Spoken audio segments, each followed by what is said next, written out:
Moltes gràcies als que heu intervingut en la primera taula.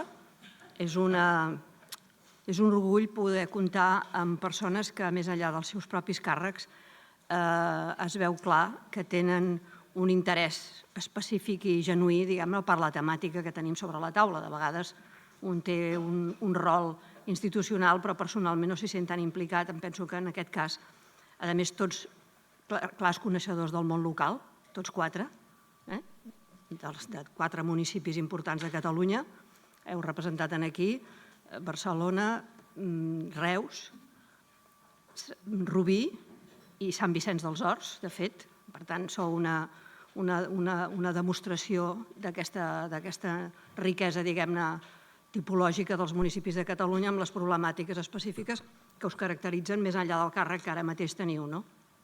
Per tant, moltes gràcies. Algunes de les coses que jo explicaré ja les heu dit, però la meva missió és una mica fer aquesta reflexió de caràcter més general que he dit al començament, de donar unes pautes d'interpretació del per què patim tant els temes d'habitatge, la política d'habitatge, fins a quin punt això es deu a que és o no és un eix o un pilar fonamental de l'estat del benestar.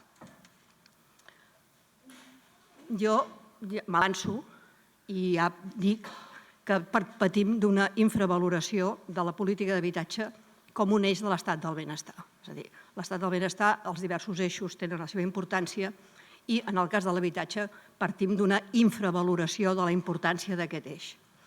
I això ho veurem ara en una primera part de la meva intervenció des de la perspectiva de les llars i després des de la perspectiva macroeconòmica.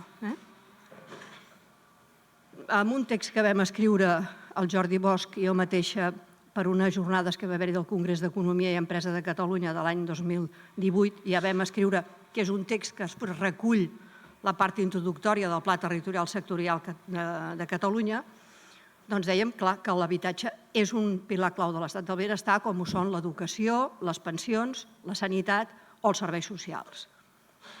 Però, per tant, l'estat del benestar entès com un tot al voltant de tot aquest tipus de serveis. I aquest tot ens assenyala que la importància de la política d'habitatge no només rau en la necessitat d'assegurar un bé de primera necessitat a tota la població, ni en l'impacte que té immediat en la qualitat de vida i el benestar de les persones, ni en la materialització d'un dret jurídicament reconegut, sinó que la manca d'un habitatge digne i adequat en termes físics i econòmics incideix negativament en la salut de les famílies i en el desenvolupament educatiu dels infants i en les necessitats assistencials i de serveis socials dels membres més vulnerables de la llar, fins al punt que quan els nivells d'exclusió residencial assoleixen cotes elevades, l'eficàcia del conjunt de l'estat del benestar es veu soscavada. Allò que no solucionem per la banda de l'habitatge ens repercuteix en les altres potes de l'estat del benestar o ens exigeix inversions i actuacions en les altres potes de l'estat del benestar. No són àrees deslligades entre si. Però, malauradament, patim de la manca de consciència que l'habitatge és un dels pilars de l'estat del benestar. I encara molta gent pensa que és el mercat el que ha de garantir la cobertura de necessitats tant quantitatives com de costos. I això ens porta a viure els problemes d'habitatge com un mal endèmic i enfrontar cada nova circumstància conjuntural amb perplexitat i amb insuficiència de recursos i d'instrumentació. Tot arrenca de no fer aquesta correcta valoració d'aquest eix de l'estat del benestar. Si ens hi fixem des de la perspectiva de les llars, l'enquesta de pressupostos familiars que fa l'INE, aquí tenim les dades de l'any 2022, veieu en la gràfica que dintre de l'estructura mitjana dels pressupostos d'una llar, l'any 2022 a Espanya, les llars destinaven el 32,5% de la seva despesa a habitatge. Habitatge i subministraments, dintre d'aquest concepte. Per tant, veieu en la gràfica l'enorme diferència del pes de l'habitatge dintre de l'estructura familiar, de la despesa familiar, respecte de la resta de consums i fixeu-vos com la diferència que té especialment en l'àmbit de salut i d'educació, així com l'habitatge ocupa el 32,5%, l'educació, la salut ocupa el 3,9% de les despeses de les llars i l'educació un 1,5%. 3 dels eixos de l'estat del benestar, en les famílies un representa el 32,5%, mentre que els altres són un 3,9% o un 1,5%. Això ja ens dona una radiografia de com les llars estan suportant aquest suposat eix de l'estat del benestar. Però, a més, si mirem la dinàmica dels últims anys, aquesta mateixa gràfica que hem vist abans, si aquí la comparem, la que ha passat entre el 2006 i el 2022, veureu que en el cas de l'habitatge, no sé si hi ha el cursor, sí, perdó, aquí baix, amb l'habitatge, veieu que l'any 2006, això que ara ocupa el 32,5% dels ingressos de les llars, l'any 2006 ocupava el 25%. És a dir, que amb tota l'etapa de crisi, el pes que suporten les llars ha pujat més de 7 punts, 7,5 punts, la part que destinen al consum del servei habitatge. Per tant, aquesta és una primera radiografia de com les llars estan suportant això. Però aquestes dades que us acabo de donar són dades mitjanes, de la mitjana de les llars. Però si aquí ens fixem en Catalunya, la mateixa enquesta de pressupostos familiars, però aplicada a Catalunya, aquell 32% que dèiem que suporten les famílies, a Catalunya és un 34,5% la mitjana, però, naturalment, les famílies amb ingressos més baixos, aquest pes de l'habitatge els hi puja molt més. I aquí veieu que les llars amb ingressos per sota de 500 euros al mes suportarien un 52,5% de pes del cost de l'habitatge, les que estan entre 500 i 1.000 euros un 46%, les d'entre 1.000 i 1.500 euros un 43%. Per tant, aquesta mitjana del 34,5%, que veiem aquí al final, doncs lògicament queda rebaixada pel fet que hi ha famílies amb ingressos molt alts a les quals el pes de l'habitatge els hi baixa i ens fa baixar la mitjana. Però si ens fixem en els trams de renda més baixos, estan suportant unes despeses d'habitatge molt elevades.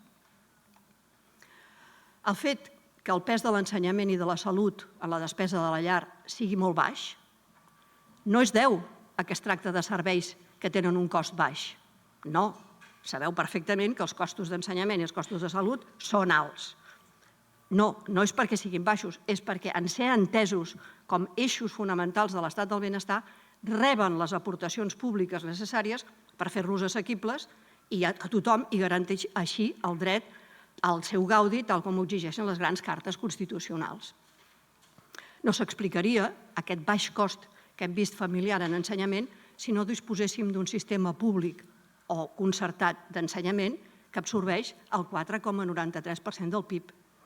No entendríem el baix cost familiar en salut si no disposéssim d'un sistema de sanitat pública i concertada que suposa el 7,85% del PIB. En el cas d'habitatge, això no va així. En el cas d'habitatge, el plantejament és diferent. El pressupost públic en habitatge, entès com la prestació de serveis des de les infraestructures de titularitat pública, que són els parcs públics, o les transferències directes a les famílies pel pagament de l'habitatge, això l'any 2022 no arribava al 0,2% del PIB. Per la qual cosa les economies domèstiques han de suportar sobre les seves esquenes la pràctica totalitat del cost del servei habitatge. Encara ho podem mirar d'una altra manera, que és també una manera macroeconòmica, que és amb les dades que ens dona la taula input-output de l'economia espanyola, que és la taula que ens diu com es creuen la producció i el consum de tots els béns i serveis de l'economia espanyola que ens acaba determinant el PIB. Aquí el que tenim és que dintre del sistema del benestar espanyol els serveis d'atenció sanitària, els d'educació, els de serveis socials i els d'habitatge reben una implicació diferent per part dels diversos proveïdors. Aquí teniu en vermell les llars, en verd les entitats sense ànim de lucre, el tercer sector, i en lila les administracions públiques. Doncs bé, veieu com els serveis d'atenció sanitària i d'educació pràcticament són proveïts en el quasi bé el 80% de la producció de l'Estat per les administracions públiques. Els serveis socials, gairebé un 60%.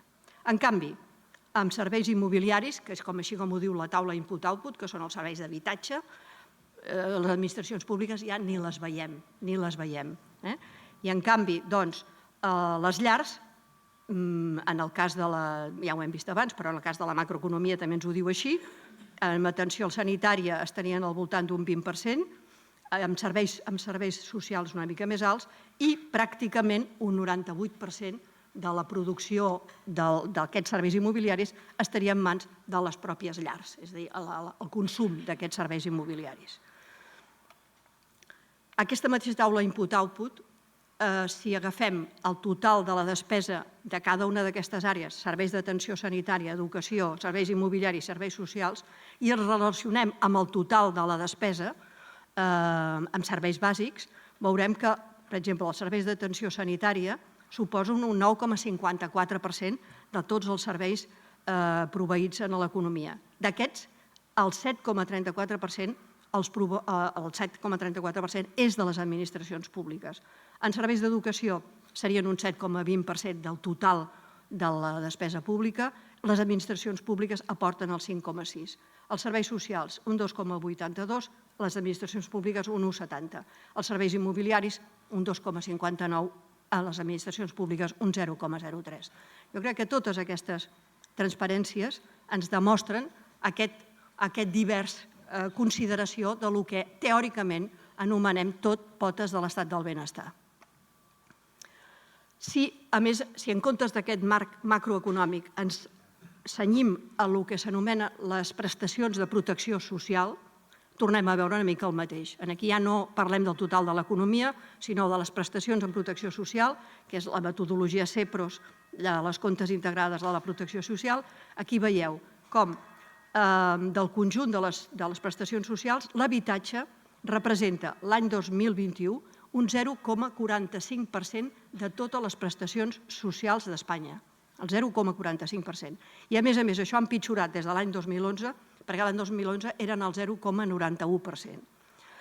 Per tant, des de les dues òptiques, la macroeconòmica del consum final de la comptabilitat nacional i les comptes de la despesa pública en protecció social i l'enquesta de pressupostos familiars, queda suficientment explicat l'escàs pes del servei habitatge, entenent l'habitatge com un servei, que entomen les administracions públiques i, per tant, el gran pes que entomen les economies de les llars.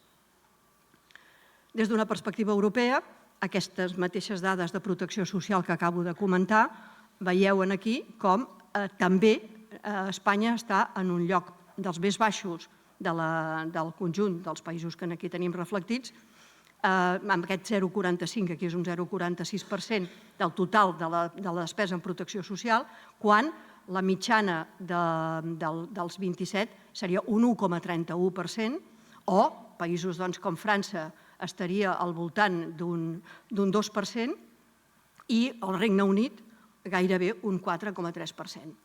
I a més també veiem com això ha baixat respecte del que hi havia en el 2012 en relació al 2021. Bé, aquestes són per mi unes estadístiques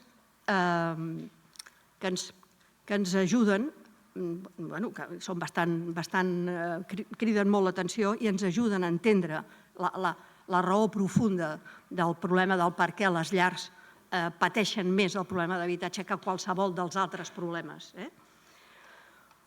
Com s'ha comportat el pressupost de l'Estat i el pressupost de la Generalitat? Jo, com que soc de les més velles del lugar, tinc les dades des del començament de la generació de la democràcia, per dir-ho així, i aquí veieu, traduïts en euros constants, o sigui, no en euros corrents, sinó en euros constants de l'any 2017, quina ha sigut l'evolució dels pressupostos de l'Estat en matèria d'habitatge des de l'any 85 fins ara. Veieu que pràcticament s'han mantingut plans al voltant dels 1.000 milions d'euros equivalents de l'any 2017, lògicament en el 85 no eren aquesta xifra, però equivalents. Tenim aquesta gran pujada que es va produir amb la creació del Ministeri de Vivienda del govern Zapatero. Tenim la caiguda incomprensible des de tots els punts de vista dels pressupostos d'una forma radical durant l'etapa de crisi, a partir de la crisi immobiliària del 2008, caiguda dels pressupostos, es va entendre que no feia falta fer política d'habitatge, com teniu ben comprovat. Llavors tenim aquesta pujada puntual aquí dels Next Generation de l'any passat i torna a baixar i després ara veurem com continuarà, esperem que millori, però ens tornem a situar gairebé una altra vegada en els famosos 1.000 milions que sembla que sigui una barrera que no podem suportar, que no podem superar, perdó. Catalunya, el pressupost de Catalunya des del 83 fins ara, també en aquest cas és en euros constants del 2014, és igual. Aquí sí que els de Catalunya ja ho sabeu, que estan nodrits dels fons de l'Estat i de fons propis. Aleshores, això va anar creixent, quan va néixer la Generalitat els recursos eren molt baixos, va anar creixent fins a aquests valors del voltant dels 400 milions anuals i torna a tenir aquesta punta de creixement durant l'etapa aquesta famosa del Ministeri, que va fer unes transferències importants a Catalunya, tornem a tenir aquesta caiguda brutal després de la crisi immobiliària i tornem a tenir aquí la punta aquesta de creixement dels Next Generation.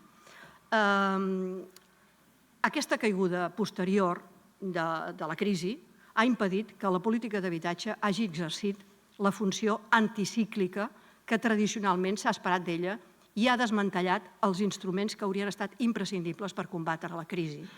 Crec que aquest és un dels moments històrics més contradictoris que davant d'una situació de crisi la política d'habitatge es retreu, deixa de fer la funció que havia fet tradicionalment. I això ho veiem també. I què ha fet durant aquests anys? Ja ho sabeu i moltes de les coses que dic ja les sabeu, però és una manera de posar-ho tot en conjunt.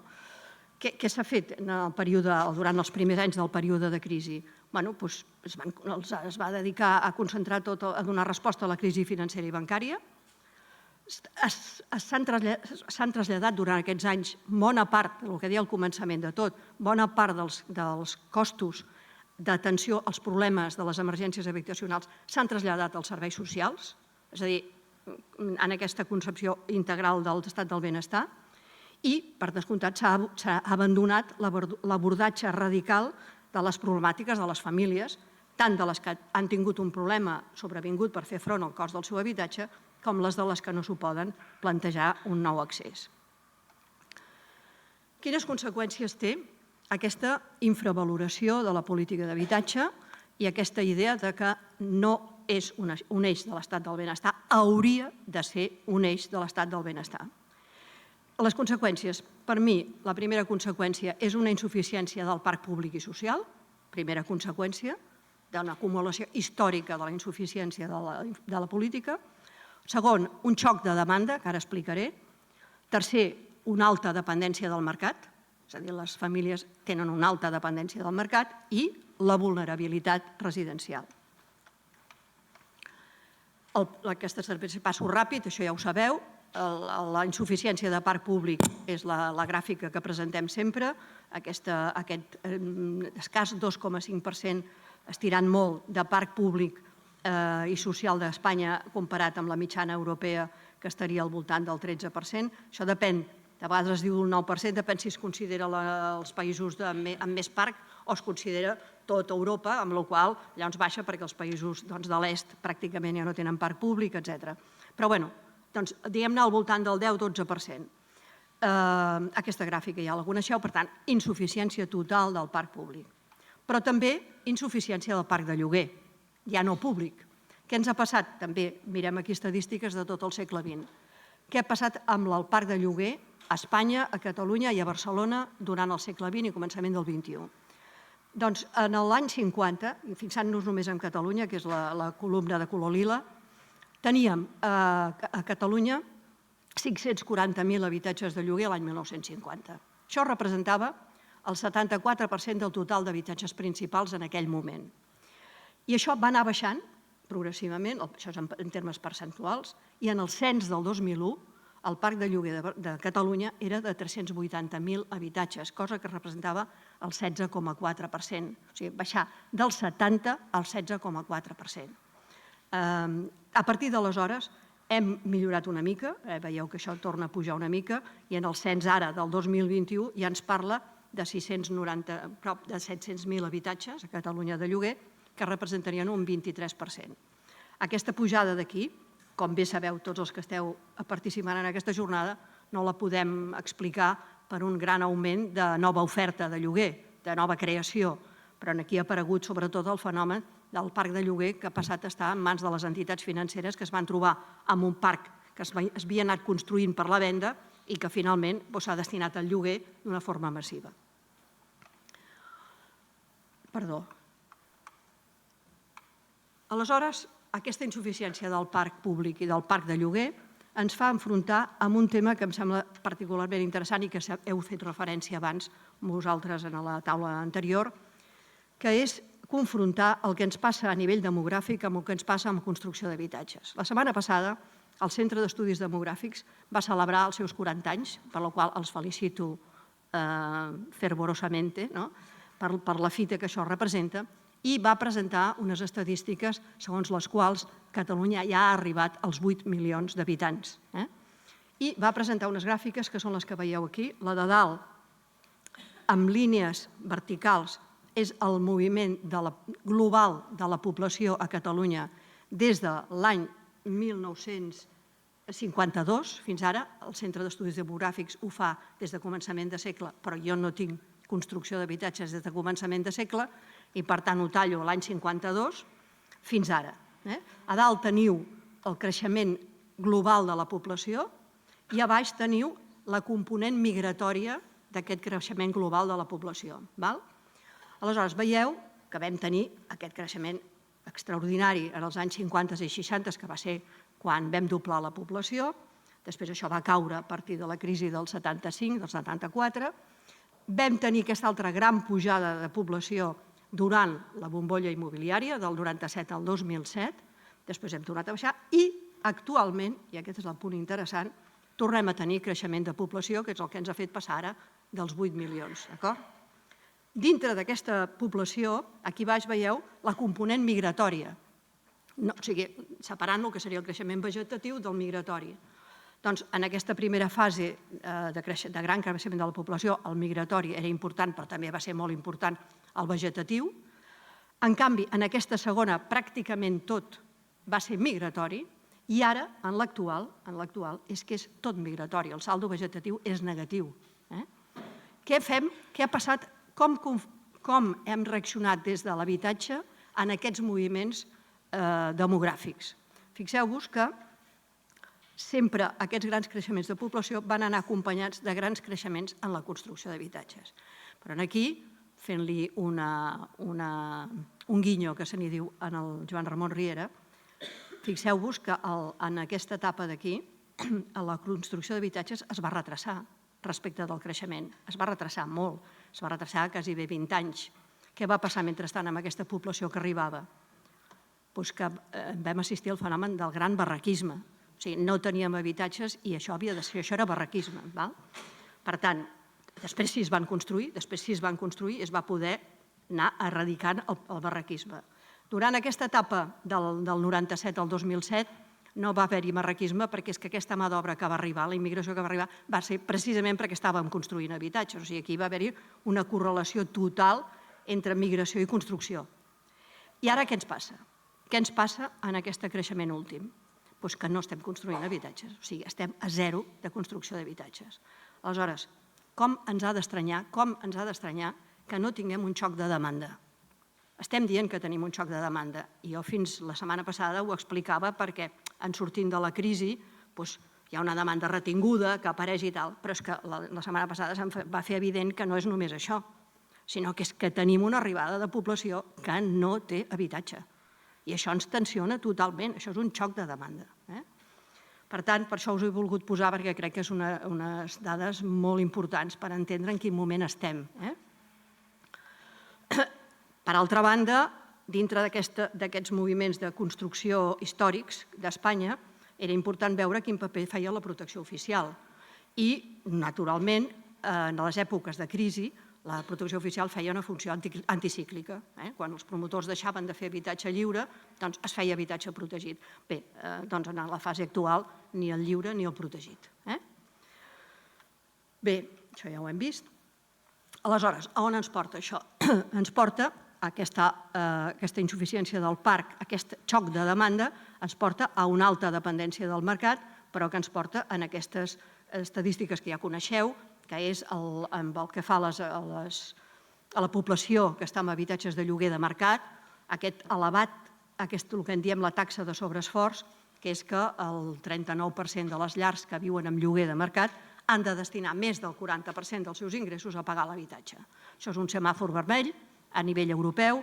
A nivell europeu consideren que un 21% de llars que han de destinar més d'un 40% ja és alarmant, aquesta és la mitjana europea, nosaltres estem al 39,4%. Per tant, aquí tenim un problema claríssim de dificultat de fer front a l'habitatge. Aleshores, nosaltres des de l'Observatori, avui us ho he dit abans, presentem aquest estudi de demanda que hem fet en part amb el GESOP i en part amb una enquesta, amb un panel, i aquí el que veiem és que en aquests moments prop d'un 14% de la població catalana està cercant habitatge activament en el segon semestre del 2023. Després això ho explicarà millor el Miquel Correa, amb més detall, jo només faig unes pinzellades d'aquest estudi. Això vol dir quasi bé 900.000 persones, perquè és en termes de persones. L'enquesta del GESOP és sobre la població que té 16 anys o més. D'aquesta població que té 16 anys o més, un 14% està buscant activament habitatge en el segon semestre del 2023 a Catalunya. I aquesta demanda és una mica més alta a l'àrea metropolitana, un 14,3%, una mica més baixa a la resta de Catalunya, i, tal com es referia abans l'alcaldessa de Rubí, doncs hi ha una demanda compartida, 40% de lloguer, 40% de propietat, en el cas de l'àrea metropolitana, i en la resta de Catalunya més de propietat que de lloguer. O sigui, tampoc hem de pensar que la propietat s'ha quedat abandonada. No, hi ha gent que està buscant això.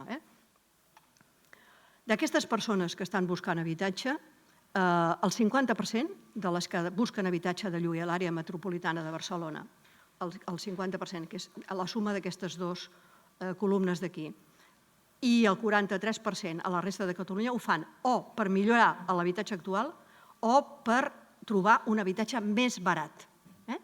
Aquestes dues són les grans components de la demanda. I després tenim gairebé un 7% o un 7 o un 12% que el que busquen és habitatge perquè o han perdut l'habitatge que tenien o tenen imminent una renovació de contracte i que no podran atendre'l. Del 30% dels demandants de propietat de l'àrea metropolitana i un 26%, que és aquesta cosa d'aquí baix i aquest d'aquí baix, del conjunt de la resta de Catalunya, diuen que segurament l'habitatge serà una càrrega molt pesada per ells. I això puja al 50% a l'àrea metropolitana i al 33% a la resta de Catalunya en el cas del lloguer. És a dir, les famílies que estan pensant en lloguer ja avancen que segurament serà un lloguer molt insuportable per elles. Bé, aquestes són les dades que ha donat la diputada en el sentit de com des de l'Observatori ho venim treballant això des de fa molts anys, que és aquest gap que s'ha produït des de començament de segle fins ara entre l'evolució de la renda familiar disponible de les llars, els ingressos de les llars, que és la línia de baix de tot, i els preus dels habitatges d'obra nova, els preus dels habitatges de segona mà i els preus del lloguer. I aleshores, efectivament, tal com ella deia, entre l'any 2000 i el 2022 la renda familiar disponible hauria pujat un 58%, l'obra nova un 172%, la segona mà un 123% i el lloguer un 114%, és a dir, el doble. Llavors, sempre ho explico, crec que aquesta gràfica concretament és la gràfica que ens diu quina és la política d'habitatge que s'ha de fer en el segle XXI, que no és una política necessàriament quantitativa com ho va ser en el segle XX, sinó una política de mirar com aprimem aquest gap, que va ser brutal durant la bombolla, evidentment, aquesta va ser la gran castanya de la bombolla, ara no estem tan alts com amb la bombolla, però vaja, amb els lloguers pràcticament estem amb lloguers per sobre dels que teníem amb la bombolla. Tornant als estudis que fem des de l'Observatori, sabeu que en fem un, que és el Laboratori d'Oferta i Demanda, i aquí veiem com es comporta l'oferta en els portals immobiliaris i com es comporta la demanda. I aquí el que veieu és que un 50%, en aquest cas he triat una transparència de Catalunya, el 50% de la demanda, que és la línia fosca d'aquí, es mouria, busca anuncis per sota dels 800 euros al mes de lloguer. I què hi troba per sota dels 800 euros al mes? Un 18% de l'oferta.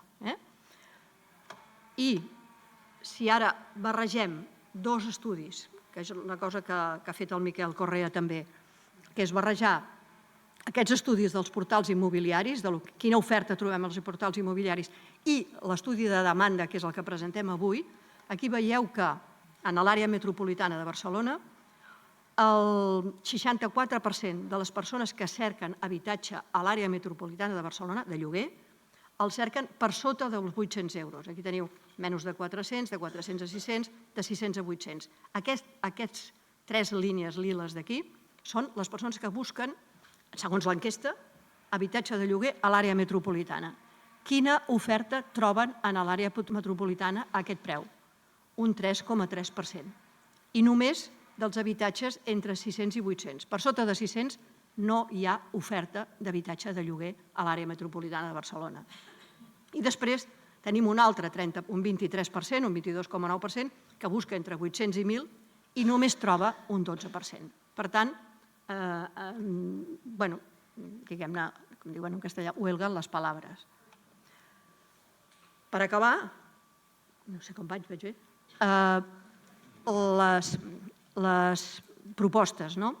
Jo les propostes les faré molt sintètiques perquè ja les hem explicat i les heu explicat vosaltres, però sí que m'agradaria apuntar 5 eixos de proposta per mirar de reconduir tot això i enfortir la política d'habitatge com un eix de l'estat del benestar. La primera tindria que veure molt amb el que ha explicat el Joan Ramon Riera, que és el tema de l'avaluació dels impactes. És a dir, tenim més informació de quan ens falla una pota de l'estat del benestar, què ens passen a les altres. Això, per exemple, l'Agència de Salut Pública de Barcelona ha fet estudis molt interessants sobre com els problemes d'accés a l'habitatge o de dificultats a l'habitatge impacten de manera directa sobre la salut de les famílies.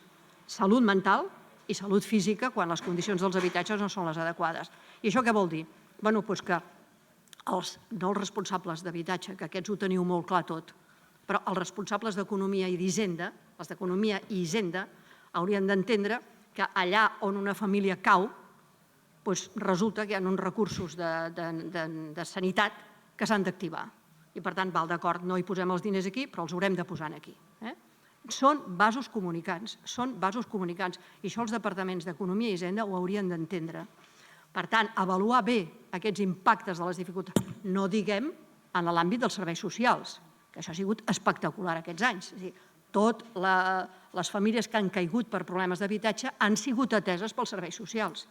Serveis socials que, per altra banda, no estan especialitzats en això, però que els ha representat una càrrega molt important pressupostària.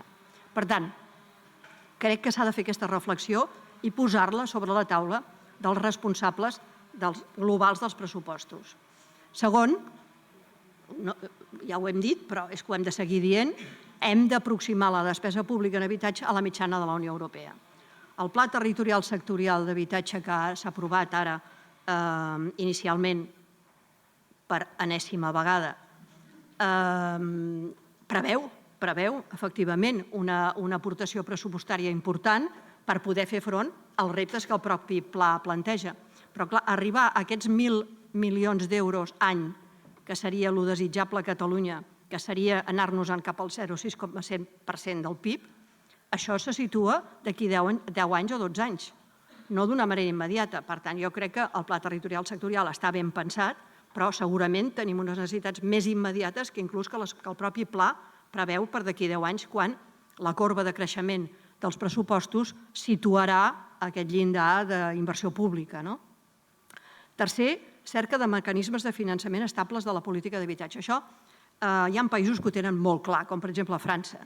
França té uns sistemes de finançament de la política d'habitatge que no vacil·len al llarg de 60 anys o de 70 anys, que és un percentatge de la massa salarial obligatòriament es destina a finançar la política d'habitatge. I això està reconegut per les empreses, per la societat, i s'entén que fa falta una base ferma i estable per finançar.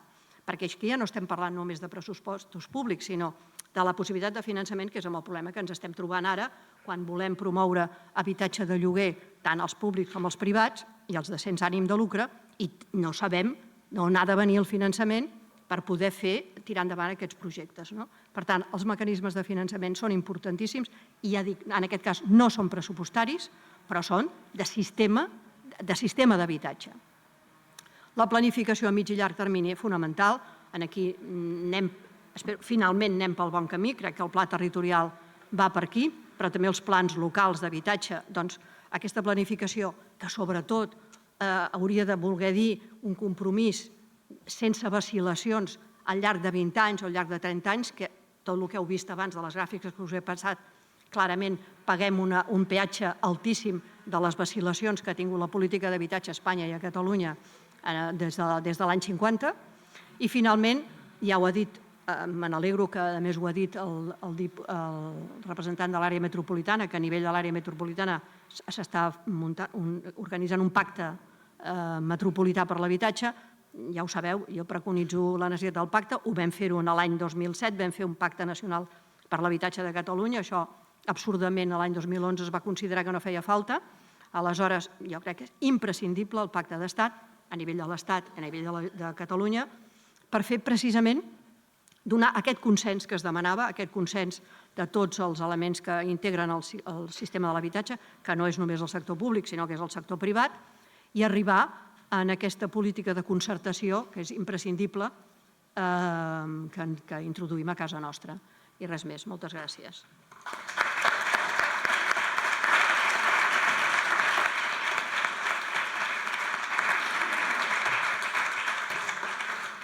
Bé, ara, si voleu, pugem i fem un breu debat, sobretot a partir de les aportacions que ens ha fet la Carme. Us convido als membres que heu vingut a la taula anterior a pujar també. Sí, si voleu pujar, per si hi ha preguntes.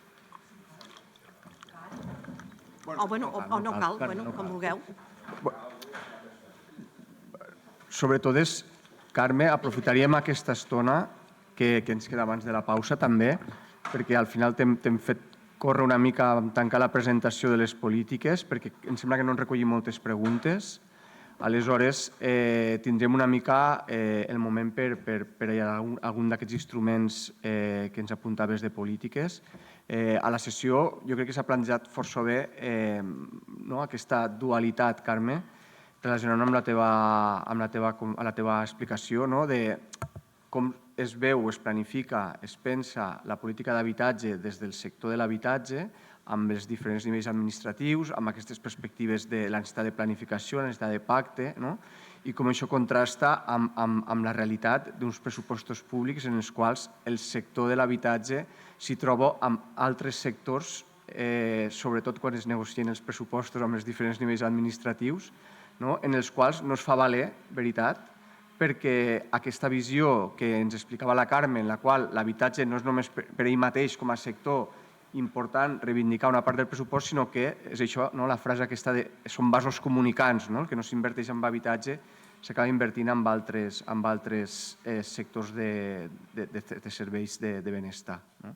Una mica tindríem uns minuts per si voleu fer alguna aportació sobre com es podria avançar en aquesta línia, que sembla que sigui el punt en el qual s'encallen sovint les reflexions que fem al voltant del sector de l'habitatge. Tenim aquí el micro, si vol us passo. Parlar de pactes, una mica la idea seria l'aprofundir en aquesta qüestió i avançar-nos a tothom, si voleu, o Carme. No hi ha hagut preguntes? No. Doncs vol dir que ho hem deixat molt clar, no? Perquè, esclar, sí, el fet és que jo sí pensava que hi haurien preguntes en el sentit de poder aclarir algun aspecte. Jo la idea del pacte, sobretot, no cal insistir, és a dir, per mi és evident, no m'hi he referit, he dit un parell de vegades la paraula sistema d'habitatge, crec que la clau està en aquesta paraula. L'habitatge, la provisió del servei habitatge a la societat és un sistema en el que intervé el sector financer, el sector productor privat, les administracions públiques, el tercer sector. Aquest sistema ha de treballar de forma integrada, ha de treballar de forma coordinada. I llavors el pacte té aquesta virtut de posar a tothom a la taula i mirar d'arribar a acords i consensos amb les polítiques que es determinin. Tot el que es fa sense arribar a acords o consensos corre el risc a curt termini, a més o menys curt termini, acabar no funcionant perquè arriba a tenir algun tipus de posició contrària, de delegacions en contra i, per tant, de tirar enrere. Això ho coneixem perfectament amb moltes de les legislacions catalanes que finalment són portades al Constitucional, són tirades enrere i, per tant, són una política de batzegades que només fa que desorientar el conjunt del sistema. Per tant, qualsevol mesura, encara que sigui no tan aparentment exitosa com es podria pretendre si es fa de forma unilateral, per tant, més moderada, però pactada, té moltes més garanties de continuïtat en el temps i moltes més garanties de solidesa i de seguretat jurídica per tots els operadors del sistema. Crec que s'ha d'anar cap aquí i dintre d'aquest context, ja ho saben molts perquè avui no és l'objecte d'això, però jo crec que, com que és un país en el que ja ho hem vist, que per més que hi hagi un objectiu, com ha dit la secretària, de fer créixer el parc públic, que és imprescindible fer créixer el parc públic per arribar als estàndards, aproximar-nos als estàndards europeus, seguim tenint una dependència molt gran del mercat, una dependència molt gran dels parcs privats i, per tant, tot el que siguin polítiques de concertació amb els parcs privats em sembla que és fonamental. Introduir el concepte de concertació que ja hi ha en l'àmbit de l'educació, que ja hi és en l'àmbit de la sanitat, també en l'àmbit de l'habitatge. I, per tant, no fer polítiques d'habitatge contra alguns, sinó polítiques d'habitatge amb alguns. Em sembla que això és fonamental de cara a donar-li aquesta perspectiva de continuïtat. No sé jo si voleu fer algun comentari més vosaltres, però crec que essencialment és això. Jo volia fer un comentari, Carme. Mira, sí que al final hi ha torn, que no l'havia vist, Joana. És una cosa que ja tu i jo ja ho hem comentat alguna vegada, des d'un sentit pràctic i com a mirada de la segona més vella del lugar i que sé molt bé el que és un impagament de lloguer, perquè ho hem viscut i molt. Tu has parlat de les conseqüències socials que significa l'impagament de lloguer, i és cert. La meva experiència és que el 90% i pico de les vegades és perquè senzillament la persona ha perdut la feina, i això és així.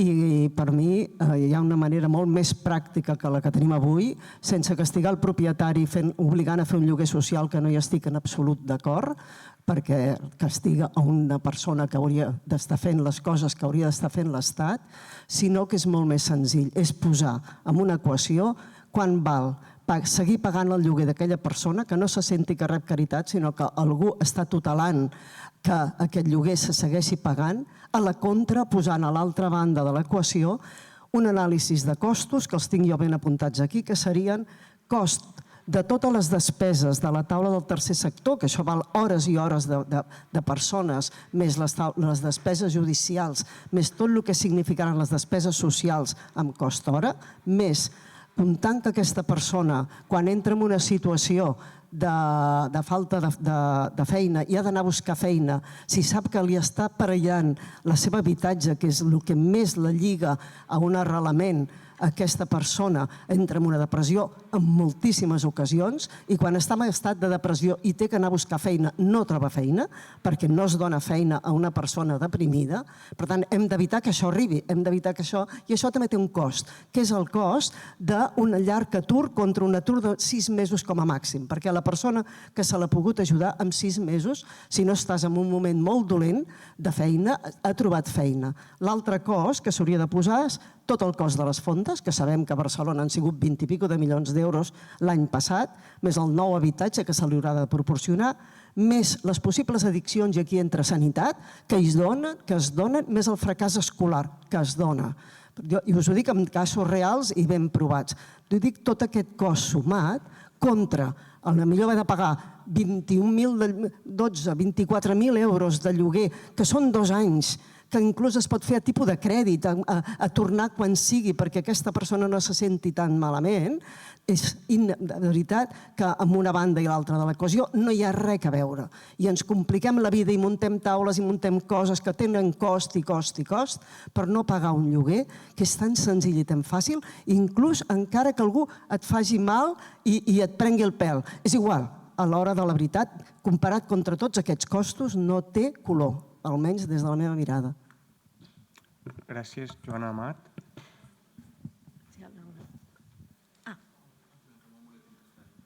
Hi havia alguna... Jo per contestar. Mira. Em sembla molt interessant. Sí, sí, és sobre això. No, molt ràpid. És que m'ha semblat molt interessant la teva intervenció i a l'hora de reflexionar-hi, en matèria d'habitatge, i de ben segur la taula que estàvem aquí, hi ha dos grans paquets de polítiques. La política estructural i la política d'atenció a l'emergència. I segurament hem parlat molt de la política estructural, de la part macro, i no hem abordat la part d'atenció a l'emergència que en el dia a dia ens ocupa moltes hores, i és una part molt important. I a l'hora de fer l'atenció a l'emergència, jo crec que venim d'un històric on hem fet molta política de reacció i poca política de prevenció.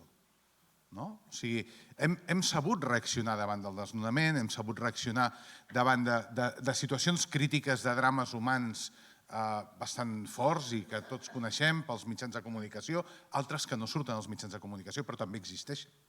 Però, en canvi, de ben segur, una de les coses que tenim pendents a acabar de construir i desenvolupar són les polítiques de prevenció, és el què fer abans que es doni el drama, el què fer abans. I aquest què fer abans, de ben segur, és de les coses, això, que hem de treballar, calcular, perquè tu has fet aquí un escandall, perquè és evident, i això està estudiat en tots els àmbits, també en salut, per exemple, ja que hem agafat l'exemple, que les polítiques de prevenció de salut sempre són molt més barates que les polítiques assistencialistes de salut. Doncs segurament en habitatge, segur, passa el mateix. O sigui, ens sortirà molt millor normalitzar un sistema d'ajut al lloguer, per exemple, que no pas engegar tota la maquinària que implica un desnonament. Sí, Manel. Aquí tenim una paraula.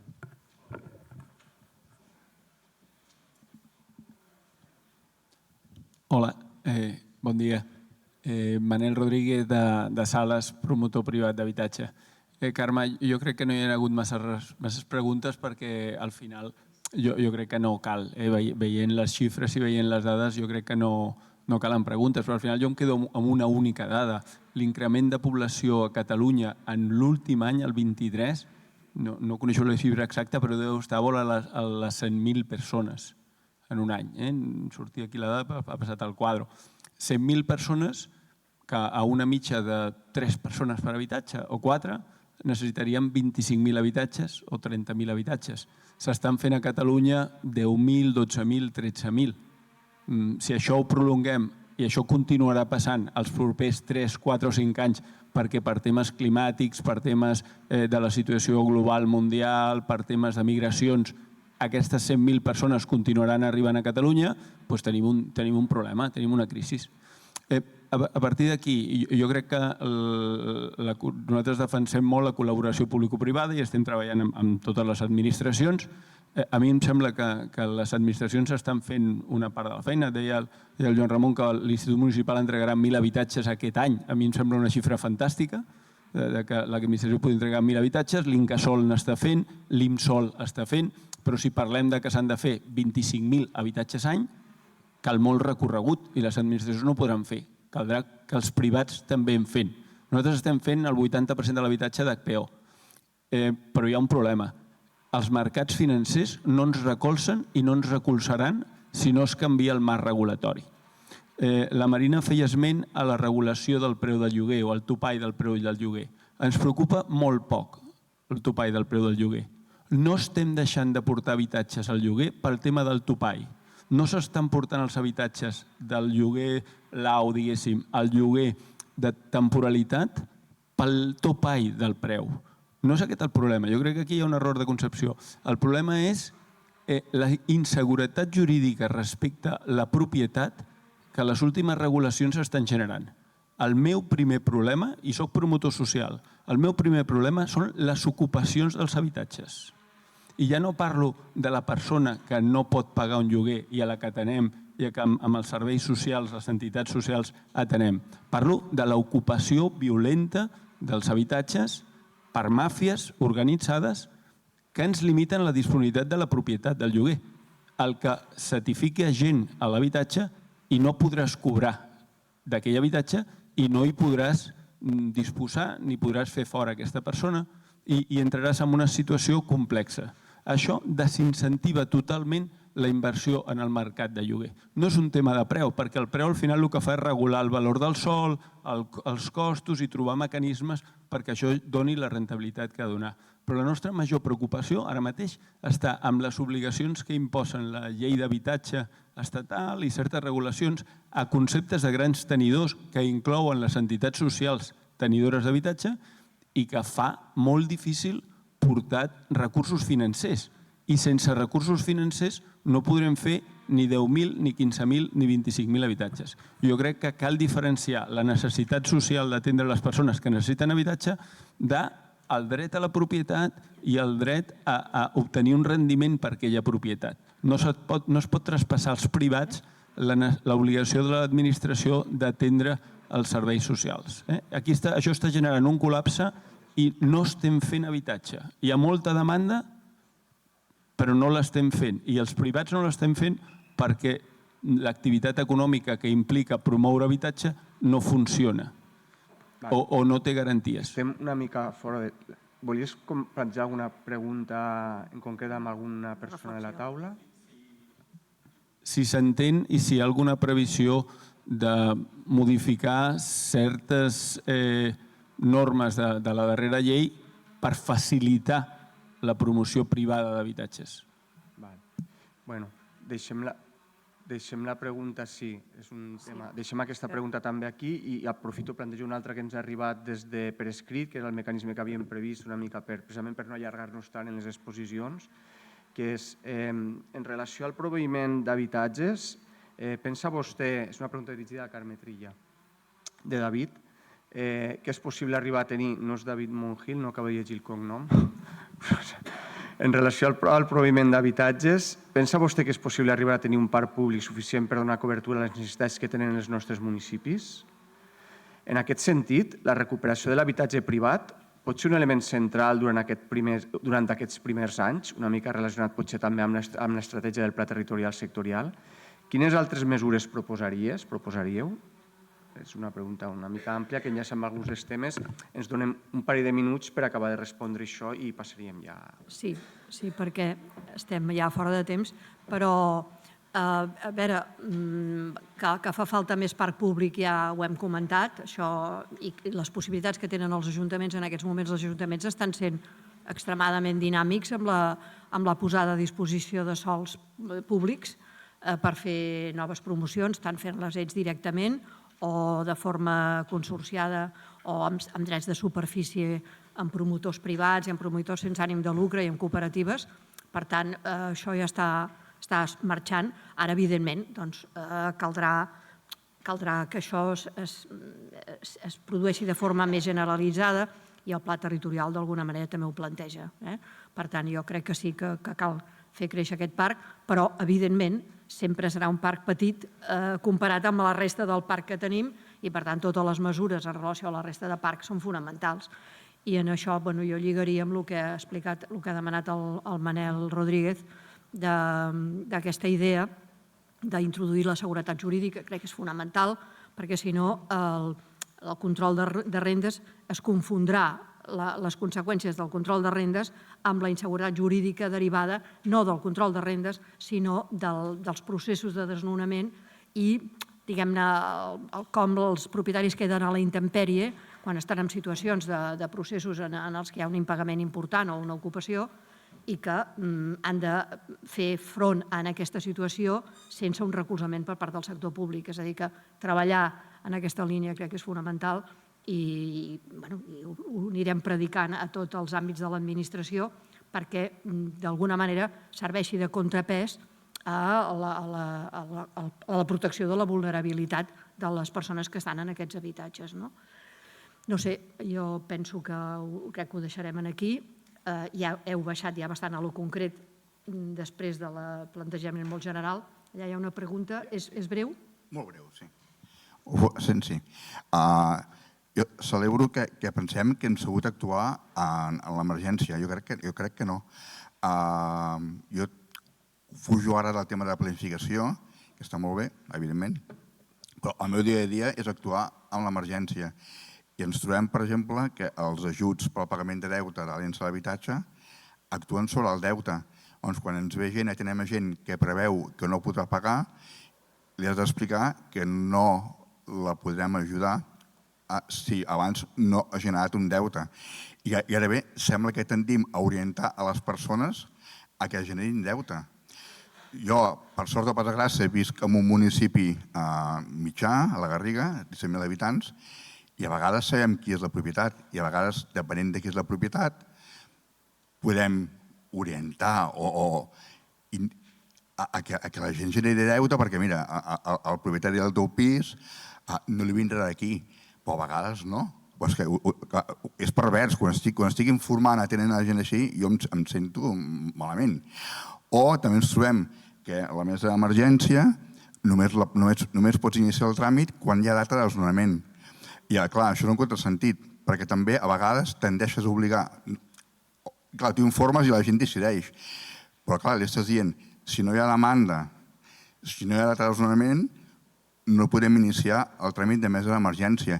I s'evitarien moltes demandes i despeses judicials i coses d'aquestes. I tot el que significa una demanda d'estrès per totes les parts que intervenen. I clar, a vegades són finals de contracte, a vegades són deutes que es podrien arribar a solucions pactades molt abans d'haver d'arribar a una demanda i a un altre desnonament. I sí que és cert que la pèrdua de lloc de feina i, conseqüentment, la pèrdua d'ingressos comporta a deixar de pagar el lloguer o la hipoteca, però el gruix de gent a la que tinc jo són gent que treballa i que no pot pagar el lloguer perquè s'hi acaba el contracte i no troba res, o perquè li pugen el lloguer molt i tota la gent que treballa no pot pagar això. És així, no és només gent que perd la feina. Això ha passat a la història. Moltes gràcies. Bueno, és una altra visió contraposada de l'altra intervenció. Ens ha arribat també alguna pregunta del públic per escrit, que era el mecanisme previst, però no ens dona temps perquè anem ja fora de temps, vaja. En tot cas, la guardem, si tenim una estona per després, ens comprometem. Gràcies per les vostres aportacions. Fem una pausa i tornem a l'hora que teníem previst, que és a les 12, donem 5 minuts més, 12 i 5. Sí, 12 i 5, 12 i 5, 20 minuts. I ens veiem aquí. Gràcies.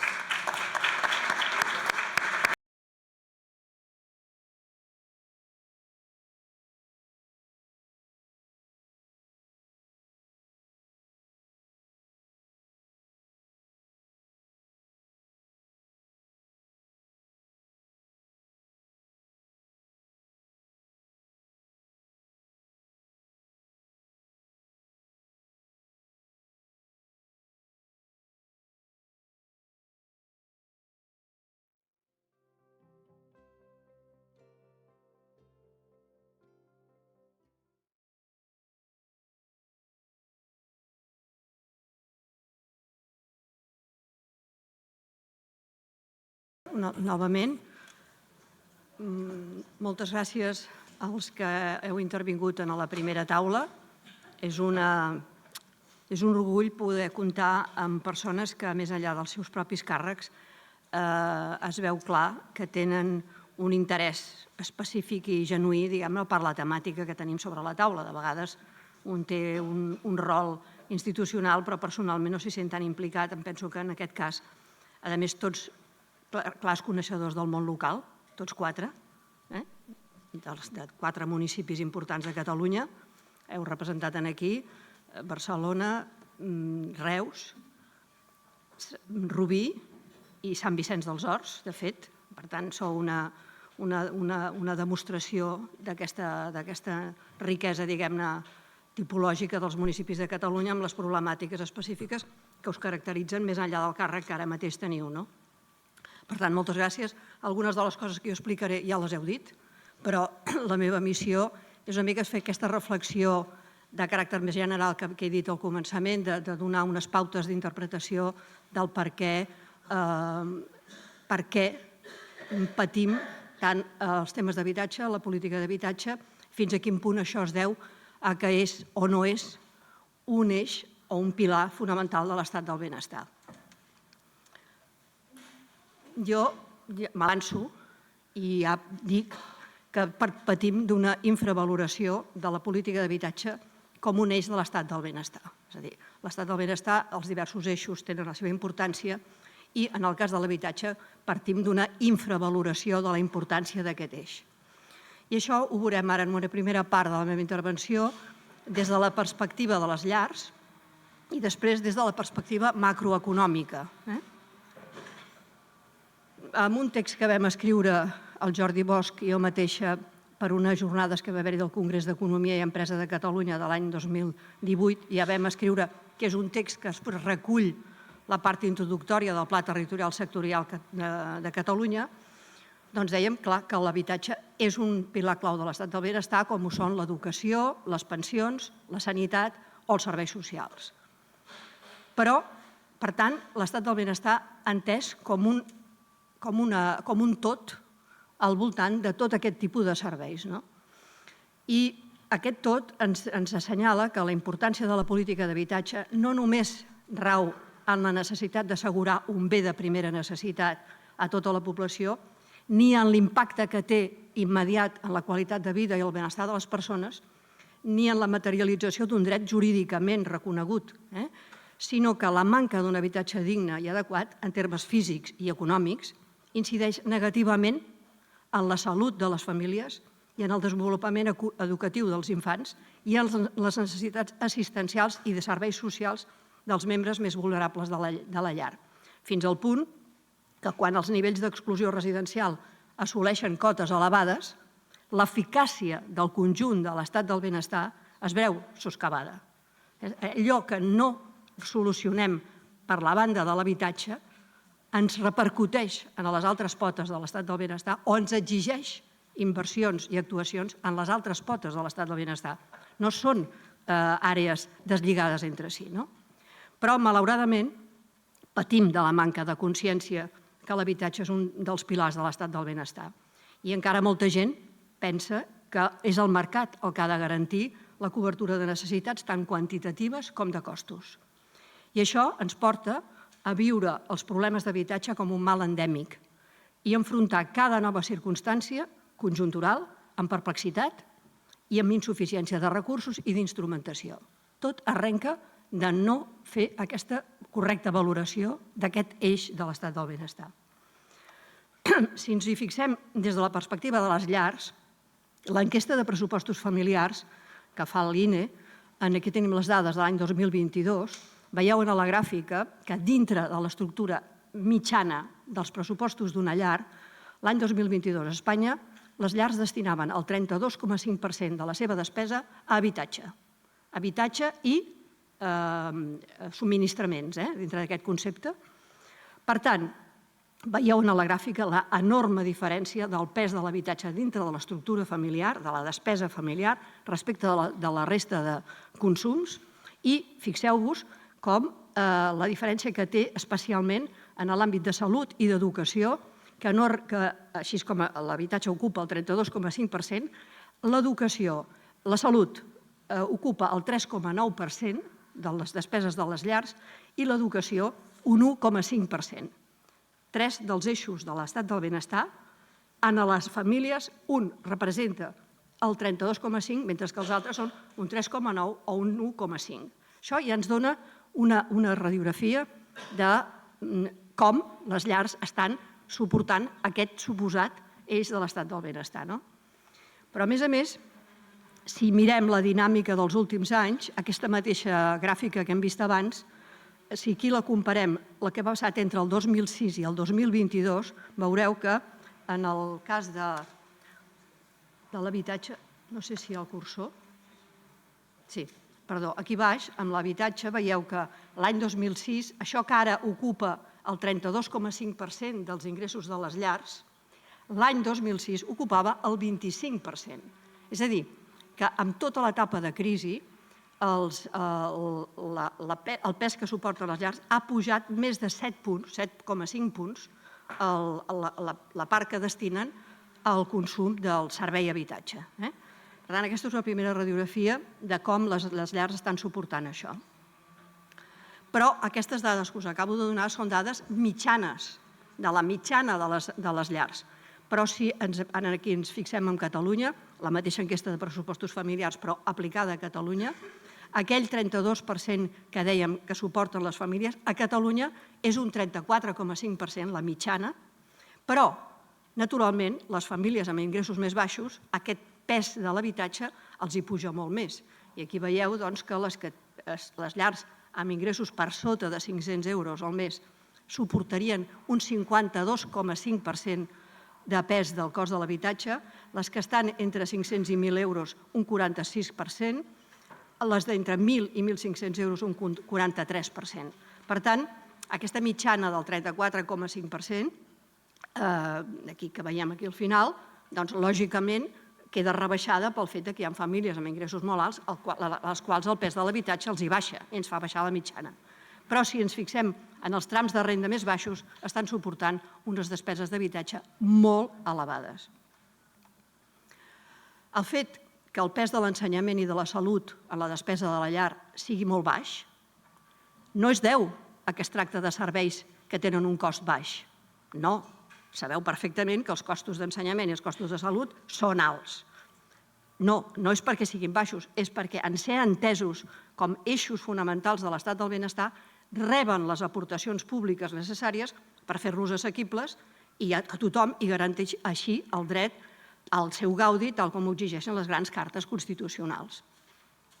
No s'explicaria aquest baix cost que hem vist familiar en ensenyament si no disposéssim d'un sistema públic o concertat d'ensenyament que absorbeix el 4,93% del PIB. No entendríem el baix cost familiar en salut si no disposéssim d'un sistema de sanitat pública i concertada que suposa el 7,85% del PIB. En el cas d'habitatge, això no va així. En el cas d'habitatge, el plantejament és diferent. El pressupost públic en habitatge, entès com la prestació de serveis des de les infraestructures de titularitat pública, que són els parcs públics, o les transferències directes a les famílies pel pagament de l'habitatge, això l'any 2022 no arribava al 0,2% del PIB.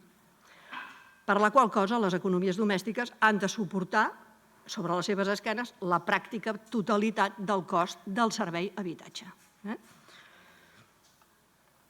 Encara ho podem mirar d'una altra manera, que és també una manera macroeconòmica, que és amb les dades que ens dona la taula input-output de l'economia espanyola, que és la taula que ens diu com es creuen la producció i el consum de tots els béns i serveis de l'economia espanyola que ens acaba determinant el PIB. Aquí el que tenim és que dintre del sistema del benestar espanyol els serveis d'atenció sanitària, els d'educació, els de serveis socials i els d'habitatge reben una implicació diferent per part dels diversos proveïdors. Aquí teniu en vermell les llars, en verd les entitats sense ànim de lucre, el tercer sector, i en lila les administracions públiques. Doncs bé, veieu com els serveis d'atenció sanitària i d'educació pràcticament són proveïts en el quasi bé el 80% de la producció de l'Estat per les administracions públiques. Els serveis socials, gairebé un 60%. En canvi, amb serveis immobiliaris, que és així com ho diu la taula input-output, que són els serveis d'habitatge, les administracions públiques ja ni les veiem. I en canvi, doncs, les llars, en el cas de ja ho hem vist abans, però en el cas de la macroeconomia també ens ho diu així, en atenció sanitària estarien al voltant d'un 20%, amb serveis socials una mica més alts i pràcticament un 98% de la producció d'aquests serveis immobiliaris estaria en mans de les pròpies llars, és a dir, el consum d'aquests serveis immobiliaris. Aquesta mateixa taula input-output, si agafem el total de la despesa de cada una d'aquestes àrees, serveis d'atenció sanitària, educació, serveis immobiliaris, serveis socials, i els relacionem amb el total de la despesa amb serveis bàsics, veurem que, per exemple, els serveis d'atenció sanitària suposen un 9,54% de tots els serveis proveïts en l'economia. D'aquests, el 7,34% és de les administracions públiques. En serveis d'educació serien un 7,20% del total de la despesa pública, les administracions públiques aporten el 5,6%. Els serveis socials, un 2,82%, les administracions públiques un 1,70%. Els serveis immobiliaris, un 2,59%, a les administracions públiques un 0,03%. Jo crec que totes aquestes transparències ens demostren aquest divers consideració del que teòricament anomenem tot potes de l'estat del benestar. Si en comptes d'aquest marc macroeconòmic ens cenyim a el que s'anomena les prestacions de protecció social, tornem a veure una mica el mateix. Aquí ja no parlem del total de l'economia, sinó de les prestacions en protecció social, que és la metodologia CEPROS de les comptes integrades de la protecció social.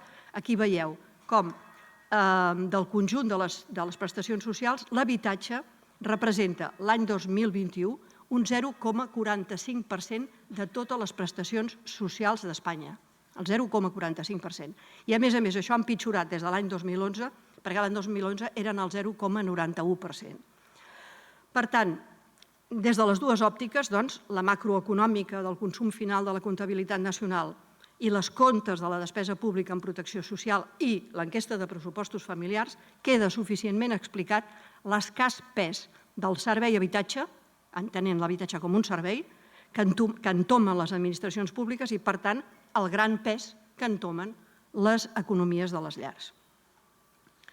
Des d'una perspectiva europea, aquestes mateixes dades de protecció social que acabo de comentar, veieu aquí com també Espanya està en un lloc dels més baixos del conjunt dels països que aquí tenim reflectits, amb aquest 0,45, aquí és un 0,46% del total de la despesa en protecció social, quan la mitjana dels 27 seria un 1,31%, o països com França estaria al voltant d'un 2% i el Regne Unit gairebé un 4,3%. I a més també veiem com això ha baixat respecte del que hi havia en el 2012 en relació al 2021.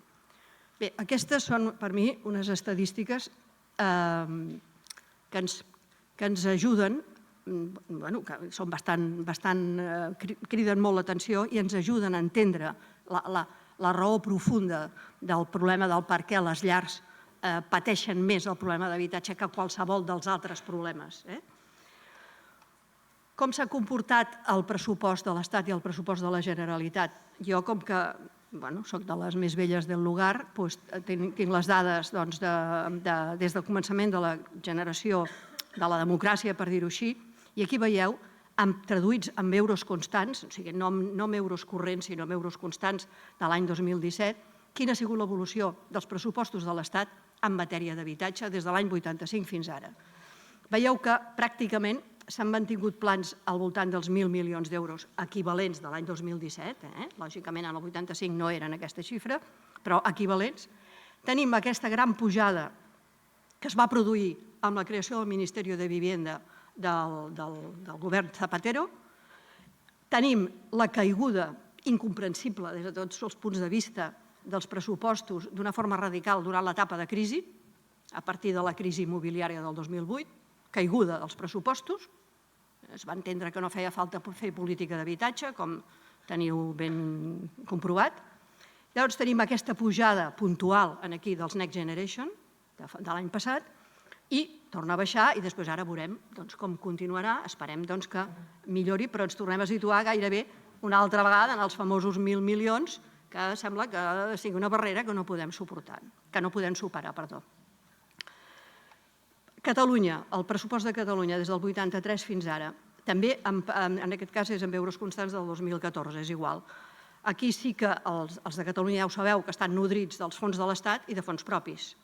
Aleshores, això va anar creixent, quan va néixer la Generalitat els recursos eren molt baixos, va anar creixent fins a aquests valors del voltant dels 400 milions anuals i torna a tenir aquesta punta de creixement durant l'etapa aquesta famosa del Ministeri, que va fer unes transferències importants a Catalunya, tornem a tenir aquesta caiguda brutal després de la crisi immobiliària i tornem a tenir aquí la punta aquesta de creixement dels Next Generation. Aquesta caiguda posterior de la crisi ha impedit que la política d'habitatge hagi exercit la funció anticíclica que tradicionalment s'ha esperat d'ella i ha desmantellat els instruments que haurien estat imprescindibles per combatre la crisi. Crec que aquest és un dels moments històrics més contradictoris que davant d'una situació de crisi la política d'habitatge es retreu, deixa de fer la funció que havia fet tradicionalment. I això ho veiem també. I què ha fet durant aquests anys? Ja ho sabeu, i moltes de les coses que dic ja les sabeu, però és una manera de posar-ho tot en conjunt. Què s'ha fet durant els primers anys del període de crisi? Es va dedicar a concentrar tot, a donar resposta a la crisi financera i bancària. S'han traslladat durant aquests anys bona part, el que deia al començament de tot, bona part dels costos d'atenció als problemes de les emergències habitacionals s'han traslladat als serveis socials, és a dir, en aquesta concepció integral de l'estat del benestar, i, per descomptat, s'ha abandonat l'abordatge radical de les problemàtiques de les famílies, tant de les que han tingut un problema sobrevingut per fer front al cost del seu habitatge, com les de les que no s'ho poden plantejar un nou accés. Quines conseqüències té aquesta infravaloració de la política d'habitatge i aquesta idea que no és un eix de l'estat del benestar, hauria de ser un eix de l'estat del benestar? Les conseqüències, per mi, la primera conseqüència és una insuficiència del parc públic i social, primera conseqüència d'una acumulació històrica de la insuficiència de la política. Segon, un xoc de demanda, que ara explicaré. Tercer, una alta dependència del mercat, és a dir, les famílies tenen una alta dependència del mercat, i la vulnerabilitat residencial. Aquesta servei passo ràpid, això ja ho sabeu. La insuficiència de parc públic és la gràfica que presentem sempre, aquest escàs 2,5%, estirant molt, de parc públic i social d'Espanya comparat amb la mitjana europea, que estaria al voltant del 13%. Això depèn, de vegades es diu el 9%, depèn si es considera els països amb més parc o es considera tota Europa, amb la qual cosa llavors baixa perquè els països de l'est pràcticament ja no tenen parc públic, etc. Però bé, diguem-ne al voltant del 10-12%. Aquesta gràfica ja la coneixeu, per tant, insuficiència total del parc públic. Però també insuficiència del parc de lloguer, ja no públic. Què ens ha passat? També mirem aquí estadístiques de tot el segle XX. Què ha passat amb el parc de lloguer a Espanya, a Catalunya i a Barcelona durant el segle XX i començament del XXI? Doncs en l'any 50, i fixant-nos només en Catalunya, que és la columna de color lila, teníem a Catalunya 540.000 habitatges de lloguer l'any 1950. Això representava el 74% del total d'habitatges principals en aquell moment. I això va anar baixant progressivament, això és en termes percentuals, i en el cens del 2001 el parc de lloguer de Catalunya era de 380.000 habitatges, cosa que representava el 16,4%, o sigui, baixar del 70 al 16,4%. A partir d'aleshores hem millorat una mica, veieu que això torna a pujar una mica, i en el cens ara del 2021 ja ens parla de 690, prop de 700.000 habitatges a Catalunya de lloguer, que representarien un 23%. Aquesta pujada d'aquí, com bé sabeu tots els que esteu participant en aquesta jornada, no la podem explicar per un gran augment de nova oferta de lloguer, de nova creació, però aquí ha aparegut sobretot el fenomen del parc de lloguer que ha passat a estar en mans de les entitats financeres que es van trobar amb un parc que es havia anat construint per la venda i que finalment s'ha destinat al lloguer d'una forma massiva.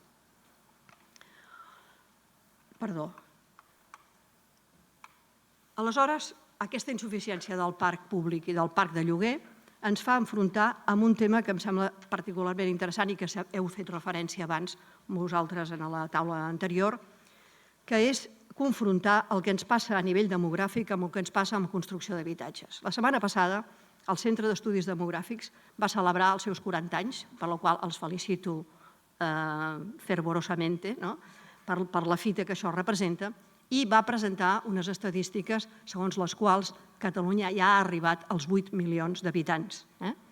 I va presentar unes gràfiques que són les que veieu aquí. La de dalt, amb línies verticals, és el moviment global de la població a Catalunya des de l'any 1952 fins ara. El Centre d'Estudis Demogràfics ho fa des de començament de segle, però jo no tinc construcció d'habitatges des de començament de segle i, per tant, ho tallo a l'any 52 fins ara.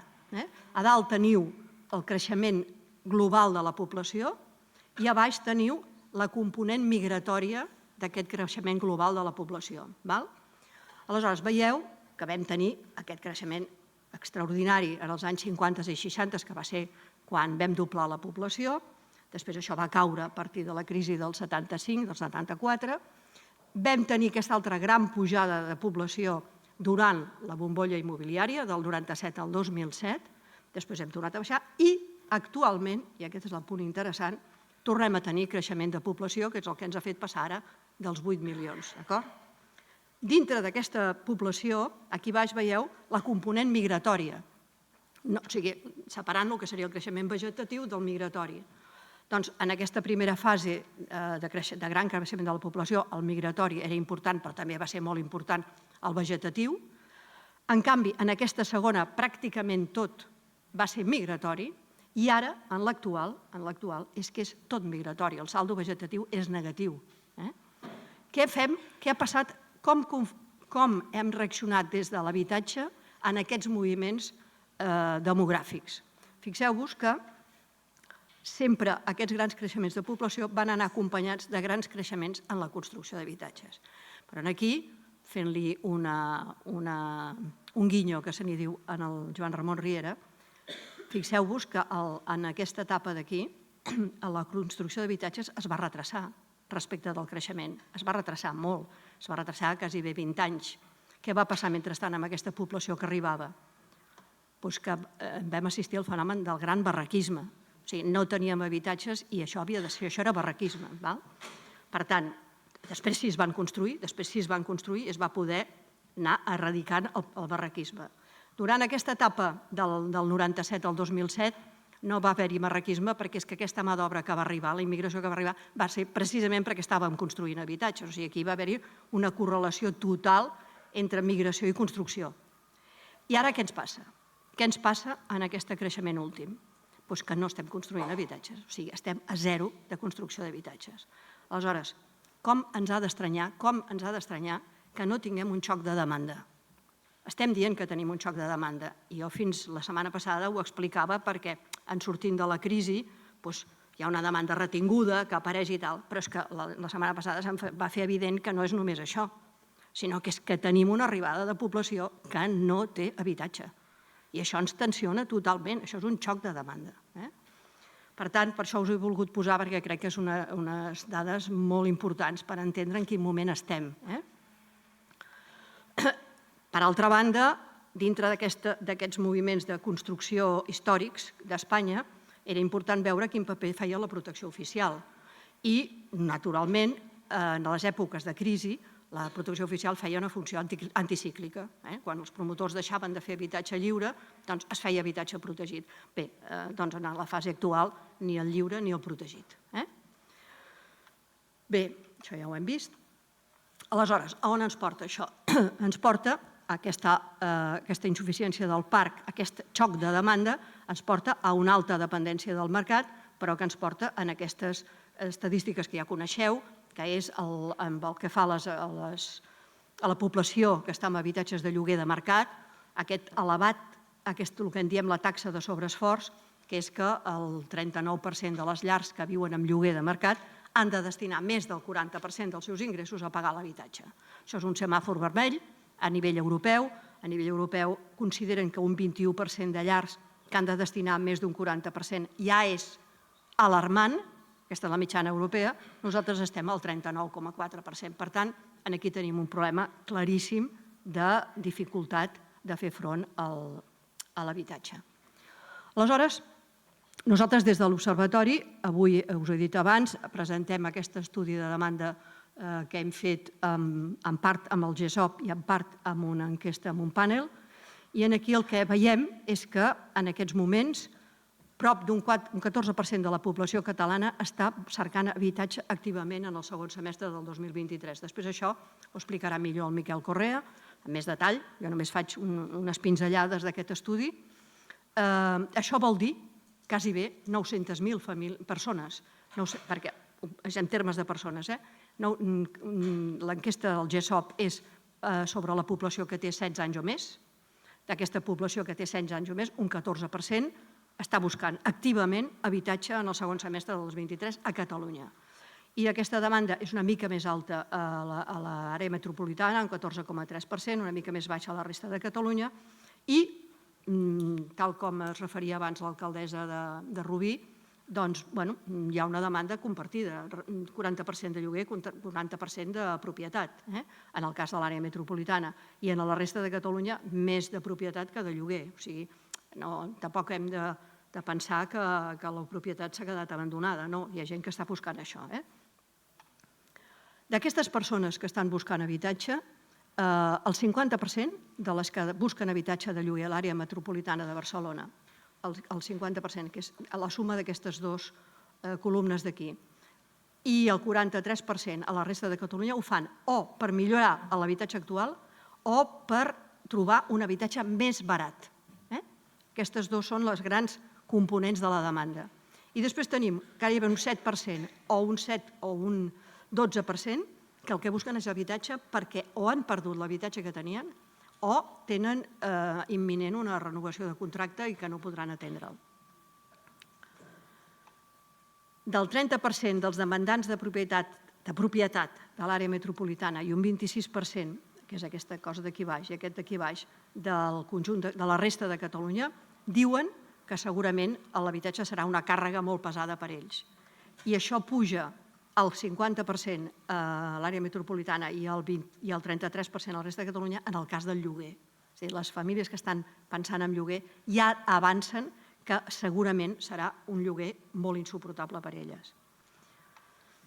Bé, aquestes són les dades que ha donat la diputada en el sentit de com des de l'Observatori ho venim treballant això des de fa molts anys, que és aquest gap que s'ha produït des de començament de segle fins ara entre l'evolució de la renda familiar disponible de les llars, els ingressos de les llars, que és la línia de baix de tot, i els preus dels habitatges d'obra nova, els preus dels habitatges de segona mà i els preus del lloguer.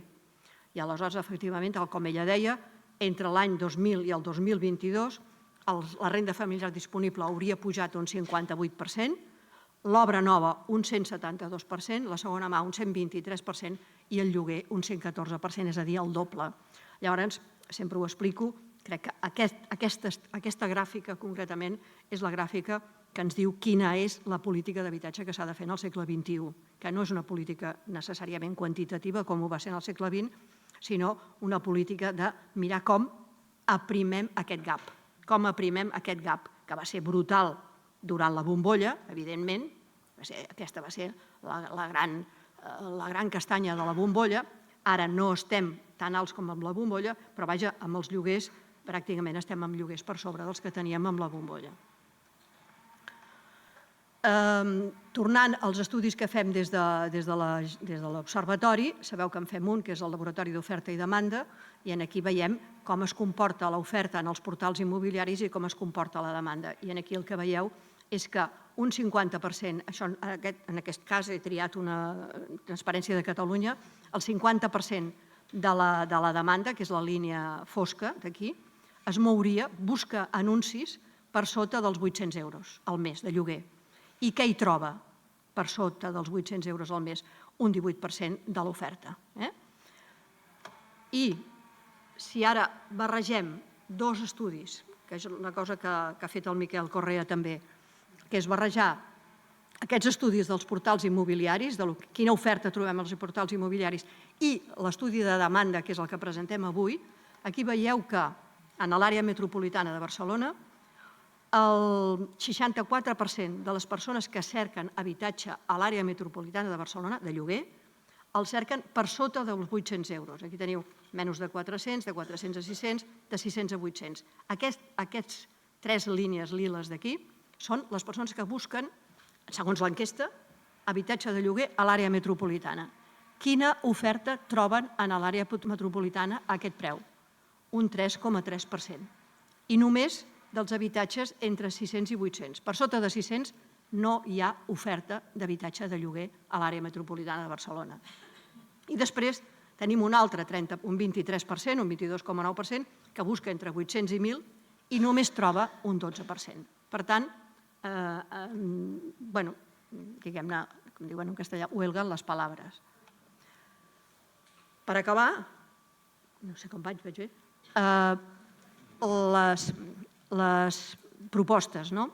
Jo les propostes les faré molt sintètiques perquè ja les hem explicat i les heu explicat vosaltres, però sí que m'agradaria apuntar 5 eixos de proposta per mirar de reconduir tot això i enfortir la política d'habitatge com un eix de l'estat del benestar. La primera tindria que veure molt amb el que ha explicat el Joan Ramon Riera, que és el tema de l'avaluació dels impactes. És a dir, tenim més informació de quan ens falla una pota de l'estat del benestar, què ens passen a les altres. Això, per exemple, l'Agència de Salut Pública de Barcelona ha fet estudis molt interessants sobre com els problemes d'accés a l'habitatge o de dificultats a l'habitatge impacta de manera directa sobre la salut de les famílies. Salut mental i salut física quan les condicions dels habitatges no són les adequades. I això què vol dir? Doncs que no els responsables d'habitatge, que aquests ho teniu molt clar tot, però els responsables d'economia i d'hisenda, els d'economia i hisenda, haurien d'entendre que allà on una família cau, resulta que hi ha uns recursos de sanitat que s'han d'activar. I, per tant, val d'acord, no hi posem els diners aquí, però els haurem de posar aquí. Són vasos comunicants, i això els departaments d'Economia i Hisenda ho haurien d'entendre. Per tant, avaluar bé aquests impactes de les dificultats, no diguem en l'àmbit dels serveis socials, que això ha sigut espectacular aquests anys. És a dir, totes les famílies que han caigut per problemes d'habitatge han sigut ateses pels serveis socials. Els serveis socials que, per altra banda, no estan especialitzats en això, però que els ha representat una càrrega molt important pressupostària. Per tant, crec que s'ha de fer aquesta reflexió i posar-la sobre la taula dels responsables globals dels pressupostos. Segon, ja ho hem dit, però és que ho hem de seguir dient, hem d'aproximar la despesa pública en habitatge a la mitjana de la Unió Europea. El Pla Territorial Sectorial d'Habitatge que s'ha aprovat ara inicialment per enèsima vegada preveu efectivament una aportació pressupostària important per poder fer front als reptes que el propi pla planteja. Però, clar, arribar a aquests 1.000 milions d'euros any, que seria el desitjable a Catalunya, que seria anar-nos-en cap al 0,6% del PIB, això se situa d'aquí 10 anys o 12 anys, no d'una manera immediata. Per tant, jo crec que el Pla Territorial Sectorial està ben pensat, però segurament tenim unes necessitats més immediates que inclús que el propi pla preveu per d'aquí 10 anys, quan la corba de creixement dels pressupostos situarà aquest llindar d'inversió pública. Tercer, cerca de mecanismes de finançament estables de la política d'habitatge. Això hi ha països que ho tenen molt clar, com per exemple França. França té uns sistemes de finançament de la política d'habitatge que no vacil·len al llarg de 60 anys o de 70 anys, que és un percentatge de la massa salarial obligatòriament es destina a finançar la política d'habitatge. I això està reconegut per les empreses, per la societat, i s'entén que fa falta una base ferma i estable per finançar.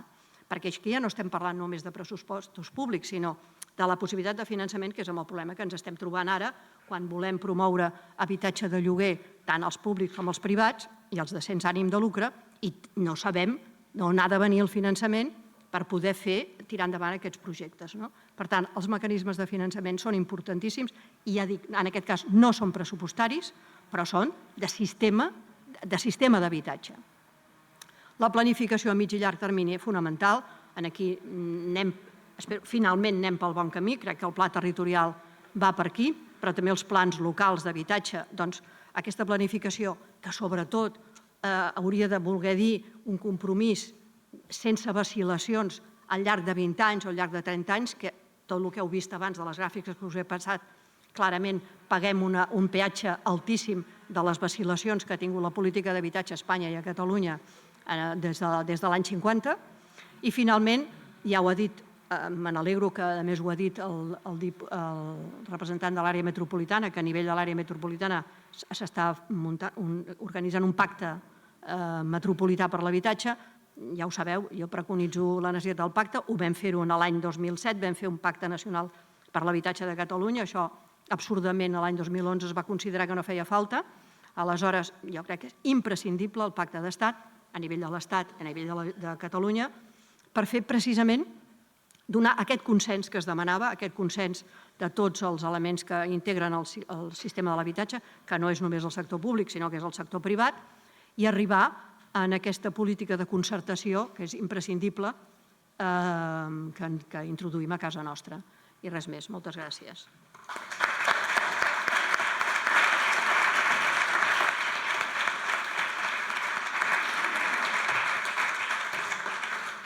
Bé, ara, si voleu, pugem i fem un breu debat, sobretot a partir de les aportacions que ens ha fet la Carme. Us convido als membres que heu vingut a la taula anterior a pujar també. Si voleu pujar, per si hi ha preguntes. O no cal, com vulgueu.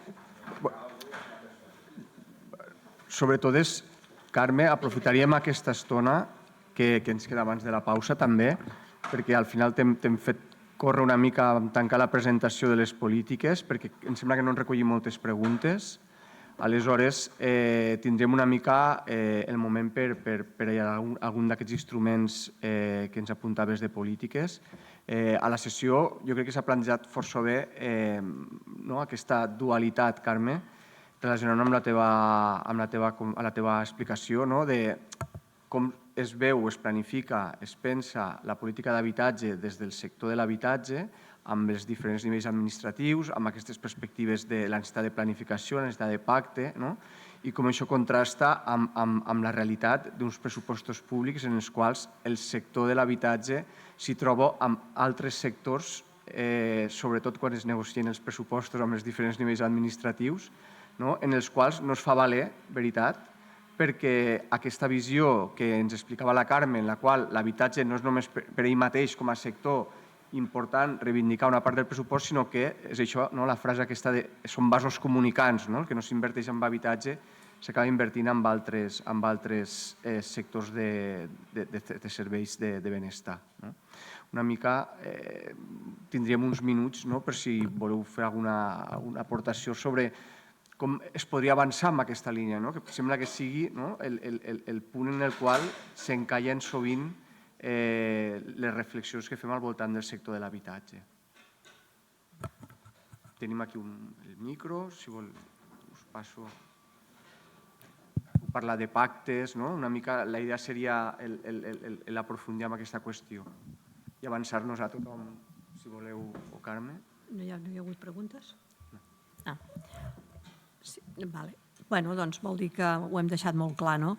Perquè, esclar, sí, el fet és que jo sí pensava que hi haurien preguntes en el sentit de poder aclarir algun aspecte.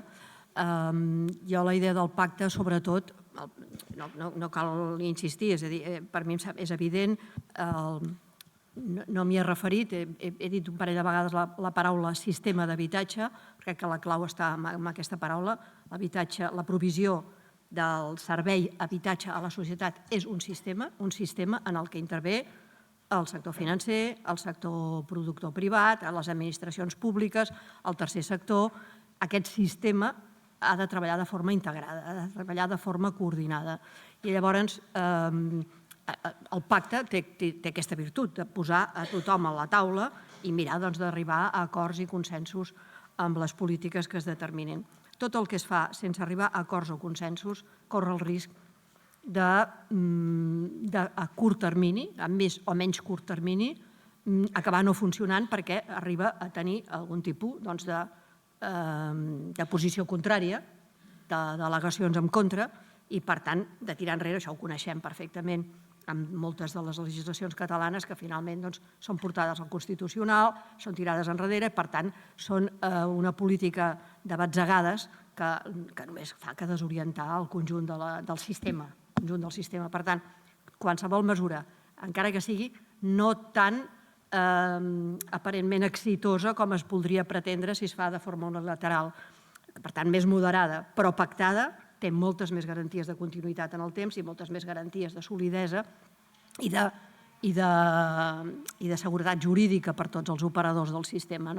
Crec que s'ha d'anar cap aquí i dintre d'aquest context, ja ho saben molts perquè avui no és l'objecte d'això, però jo crec que, com que és un país en el que ja ho hem vist, que per més que hi hagi un objectiu, com ha dit la secretària, de fer créixer el parc públic, que és imprescindible fer créixer el parc públic per arribar als estàndards, aproximar-nos als estàndards europeus, seguim tenint una dependència molt gran del mercat, una dependència molt gran dels parcs privats i, per tant, tot el que siguin polítiques de concertació amb els parcs privats em sembla que és fonamental. Introduir el concepte de concertació que ja hi ha en l'àmbit de l'educació, que ja hi és en l'àmbit de la sanitat, també en l'àmbit de l'habitatge. I, per tant, no fer polítiques d'habitatge contra alguns, sinó polítiques d'habitatge amb alguns. Em sembla que això és fonamental de cara a donar-li aquesta perspectiva de continuïtat. No sé jo si voleu fer algun comentari més vosaltres, però crec que essencialment és això. Jo volia fer un comentari, Carme. Mira, sí que ja al final hi ha torn, que no l'havia vist, Joana. És una cosa que ja tu i jo ja ho hem comentat alguna vegada, des d'un sentit pràctic i com a mirada de la segona més vella del lugar, i que sé molt bé el que és un impagament de lloguer, perquè ho hem viscut i molt. Tu has parlat de les conseqüències socials que significa l'impagament de lloguer, i és cert. La meva experiència és que el 90 i pico % de les vegades és perquè senzillament la persona ha perdut la feina, i això és així.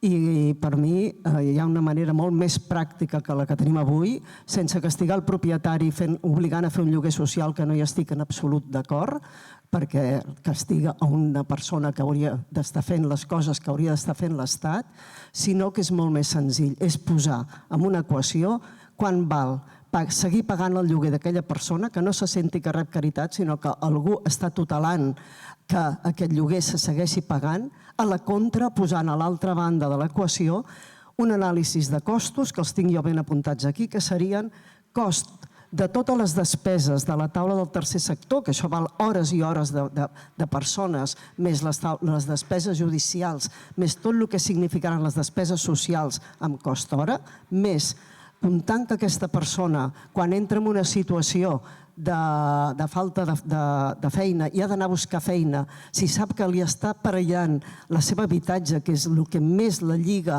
a un arrelament, aquesta persona entra en una depressió en moltíssimes ocasions, i quan està en estat de depressió i té que anar a buscar feina, no troba feina, perquè no es dona feina a una persona deprimida. Per tant, hem d'evitar que això arribi, hem d'evitar que això... I això també té un cost, que és el cost d'un llarg atur contra un atur de 6 mesos com a màxim, perquè la persona que se l'ha pogut ajudar en 6 mesos, si no estàs en un moment molt dolent de feina, ha trobat feina. L'altre cost que s'hauria de posar és tot el cost de les fondes, que sabem que a Barcelona han sigut 20 i pico de milions d'euros l'any passat, més el nou habitatge que se li haurà de proporcionar, més les possibles addiccions, i aquí entra sanitat, que es donen, més el fracàs escolar que es dona. I us ho dic en casos reals i ben provats.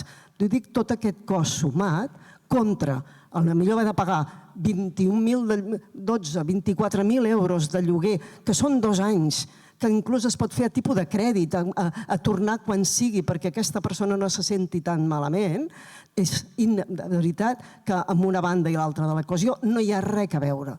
I ens compliquem la vida i muntem taules i muntem coses que tenen cost i cost i cost per no pagar un lloguer, que és tan senzill i tan fàcil, inclús encara que algú et faci mal i et prengui el pèl. És igual, a l'hora de la veritat, comparat contra tots aquests costos, no té color, almenys des de la meva mirada. Gràcies, Joana Amat.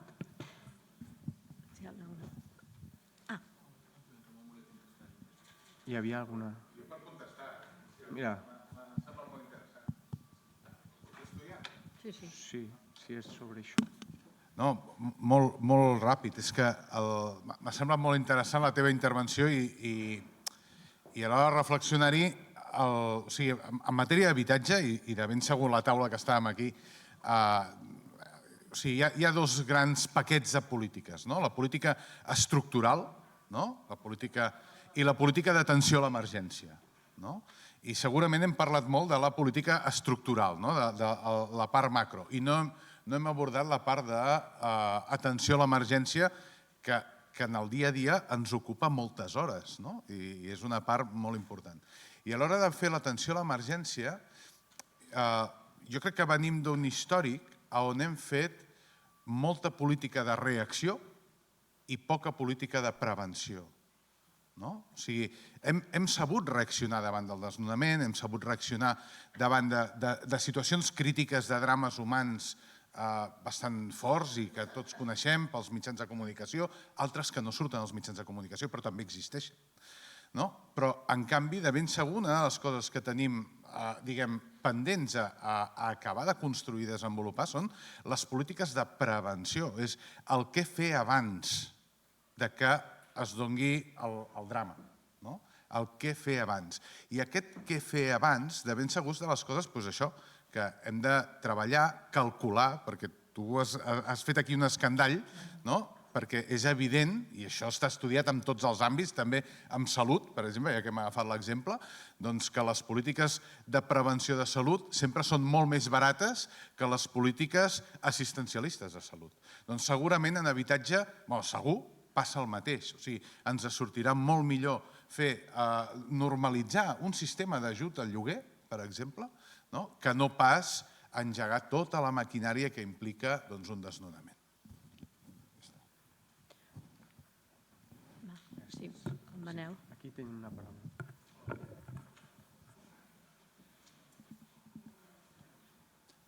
Hola, bon dia. Manel Rodríguez de Sales, promotor privat d'habitatge. Carme, jo crec que no hi ha hagut masses preguntes perquè al final jo crec que no cal. Veient les xifres i veient les dades jo crec que no calen preguntes, però al final jo em quedo amb una única dada. L'increment de població a Catalunya en l'últim any, el 23, no coneixo la xifra exacta, però deu estar a les 100.000 persones en un any. Sortia aquí la dada, ha passat al quadre. 100.000 persones que a una mitja de 3 persones per habitatge o 4 necessitaríem 25.000 habitatges o 30.000 habitatges. S'estan fent a Catalunya 10.000, 12.000, 13.000. Si això ho prolonguem i això continuarà passant els propers 3, 4 o 5 anys perquè per temes climàtics, per temes de la situació global mundial, per temes de migracions, aquestes 100.000 persones continuaran arribant a Catalunya, doncs tenim un problema, tenim una crisi. A partir d'aquí, jo crec que nosaltres defensem molt la col·laboració público-privada i estem treballant amb totes les administracions. A mi em sembla que les administracions estan fent una part de la feina. Deia el Joan Ramon que l'Institut Municipal entregarà 1.000 habitatges aquest any. A mi em sembla una xifra fantàstica, que l'administració pugui entregar 1.000 habitatges. L'Incasòl n'està fent, l'IMSOL està fent, però si parlem que s'han de fer 25.000 habitatges any, cal molt recorregut i les administracions no ho podran fer. Caldrà que els privats també en fent. Nosaltres estem fent el 80% de l'habitatge d'HPO, però hi ha un problema. Els mercats financers no ens recolzen i no ens recolzaran si no es canvia el marc regulatori. La Marina feia esment a la regulació del preu del lloguer o al topall del preu del lloguer. Ens preocupa molt poc el topall del preu del lloguer. No estem deixant de portar habitatges al lloguer pel tema del topall. No s'estan portant els habitatges del lloguer lau, diguéssim, al lloguer de temporalitat pel topall del preu. No és aquest el problema. Jo crec que aquí hi ha un error de concepció. El problema és la inseguretat jurídica respecte a la propietat que les últimes regulacions estan generant. El meu primer problema, i soc promotor social, el meu primer problema són les ocupacions dels habitatges. I ja no parlo de la persona que no pot pagar un lloguer i a la que atenem i que amb els serveis socials, les entitats socials, atenem. Parlo de l'ocupació violenta dels habitatges per màfies organitzades que ens limiten la disponibilitat de la propietat del lloguer. El que certifiqui a gent a l'habitatge i no podràs cobrar d'aquell habitatge i no hi podràs disposar ni podràs fer fora aquesta persona i entraràs en una situació complexa. Això desincentiva totalment la inversió en el mercat de lloguer. No és un tema de preu, perquè el preu al final el que fa és regular el valor del sòl, els costos i trobar mecanismes perquè això doni la rentabilitat que ha de donar. Però la nostra major preocupació ara mateix està amb les obligacions que imposen la llei d'habitatge estatal i certes regulacions a conceptes de grans tenidors que inclouen les entitats socials tenidores d'habitatge i que fa molt difícil portar recursos financers. I sense recursos financers no podrem fer ni 10.000, ni 15.000, ni 25.000 habitatges.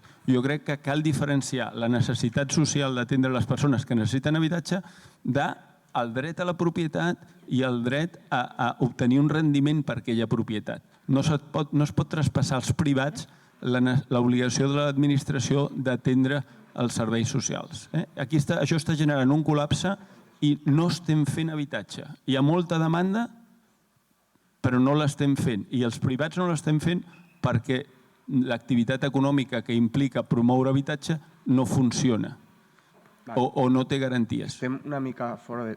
Volies plantejar alguna pregunta en concret amb alguna persona de la taula?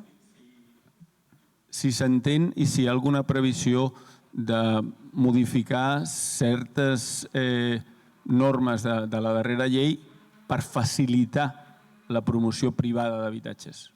Bé,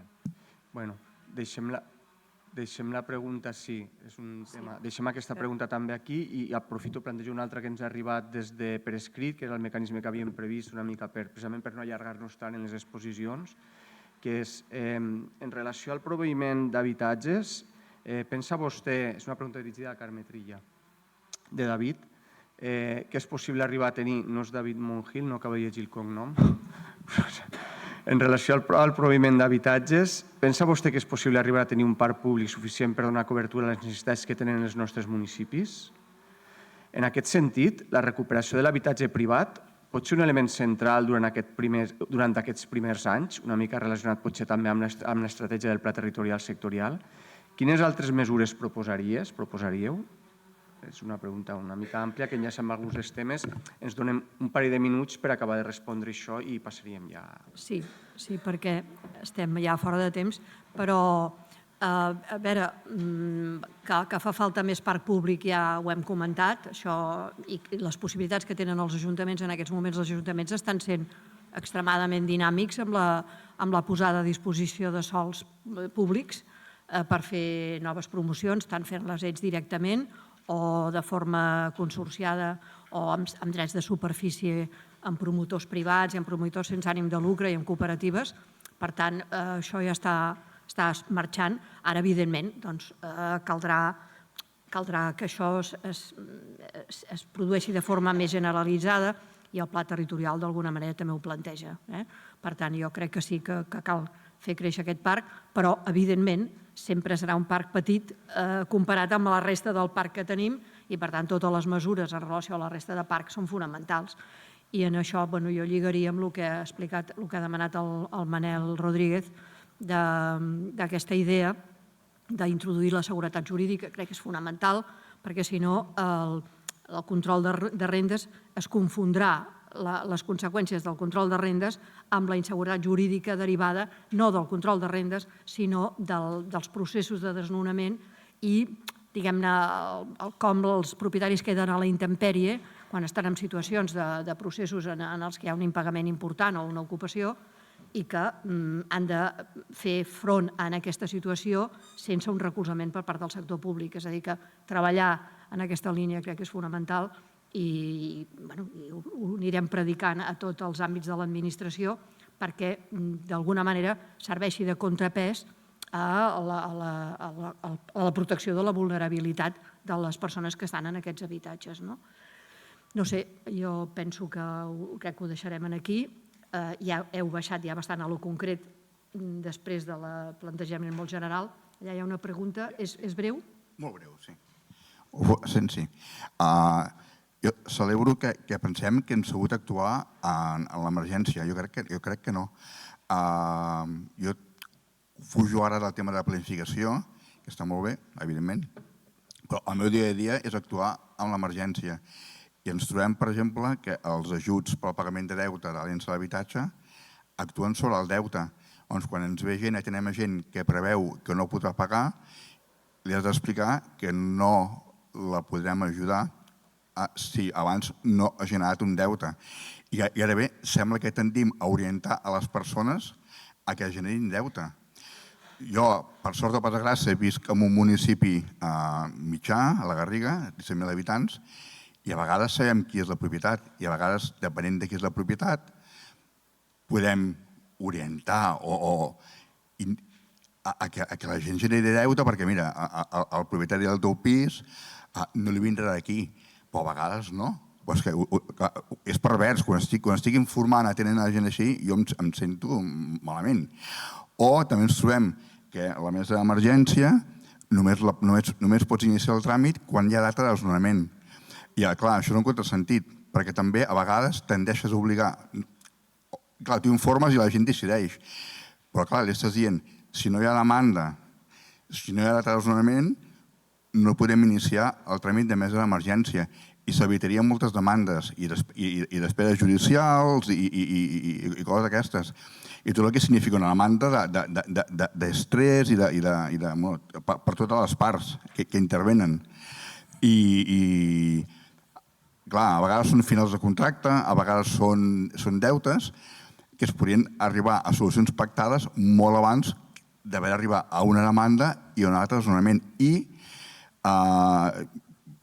sí que és cert que la pèrdua de lloc de feina i, conseqüentment, la pèrdua d'ingressos comporta a deixar de pagar el lloguer o la hipoteca, però el gruix de gent a la que tinc jo són gent que treballa i que no pot pagar el lloguer perquè s'hi acaba el contracte i no troba res, o perquè li pugen el lloguer molt i tota la gent que treballa no pot pagar això. És així, no és només gent que perd la feina. Això ha passat a la història. Moltes gràcies. Bueno, és una altra visió contraposada de l'altra intervenció. Ens ha arribat també alguna pregunta del públic per escrit, que era el mecanisme previst, però no ens dona temps perquè anem ja fora de temps, vaja. En tot cas, la guardem, si tenim una estona per després, ens comprometem.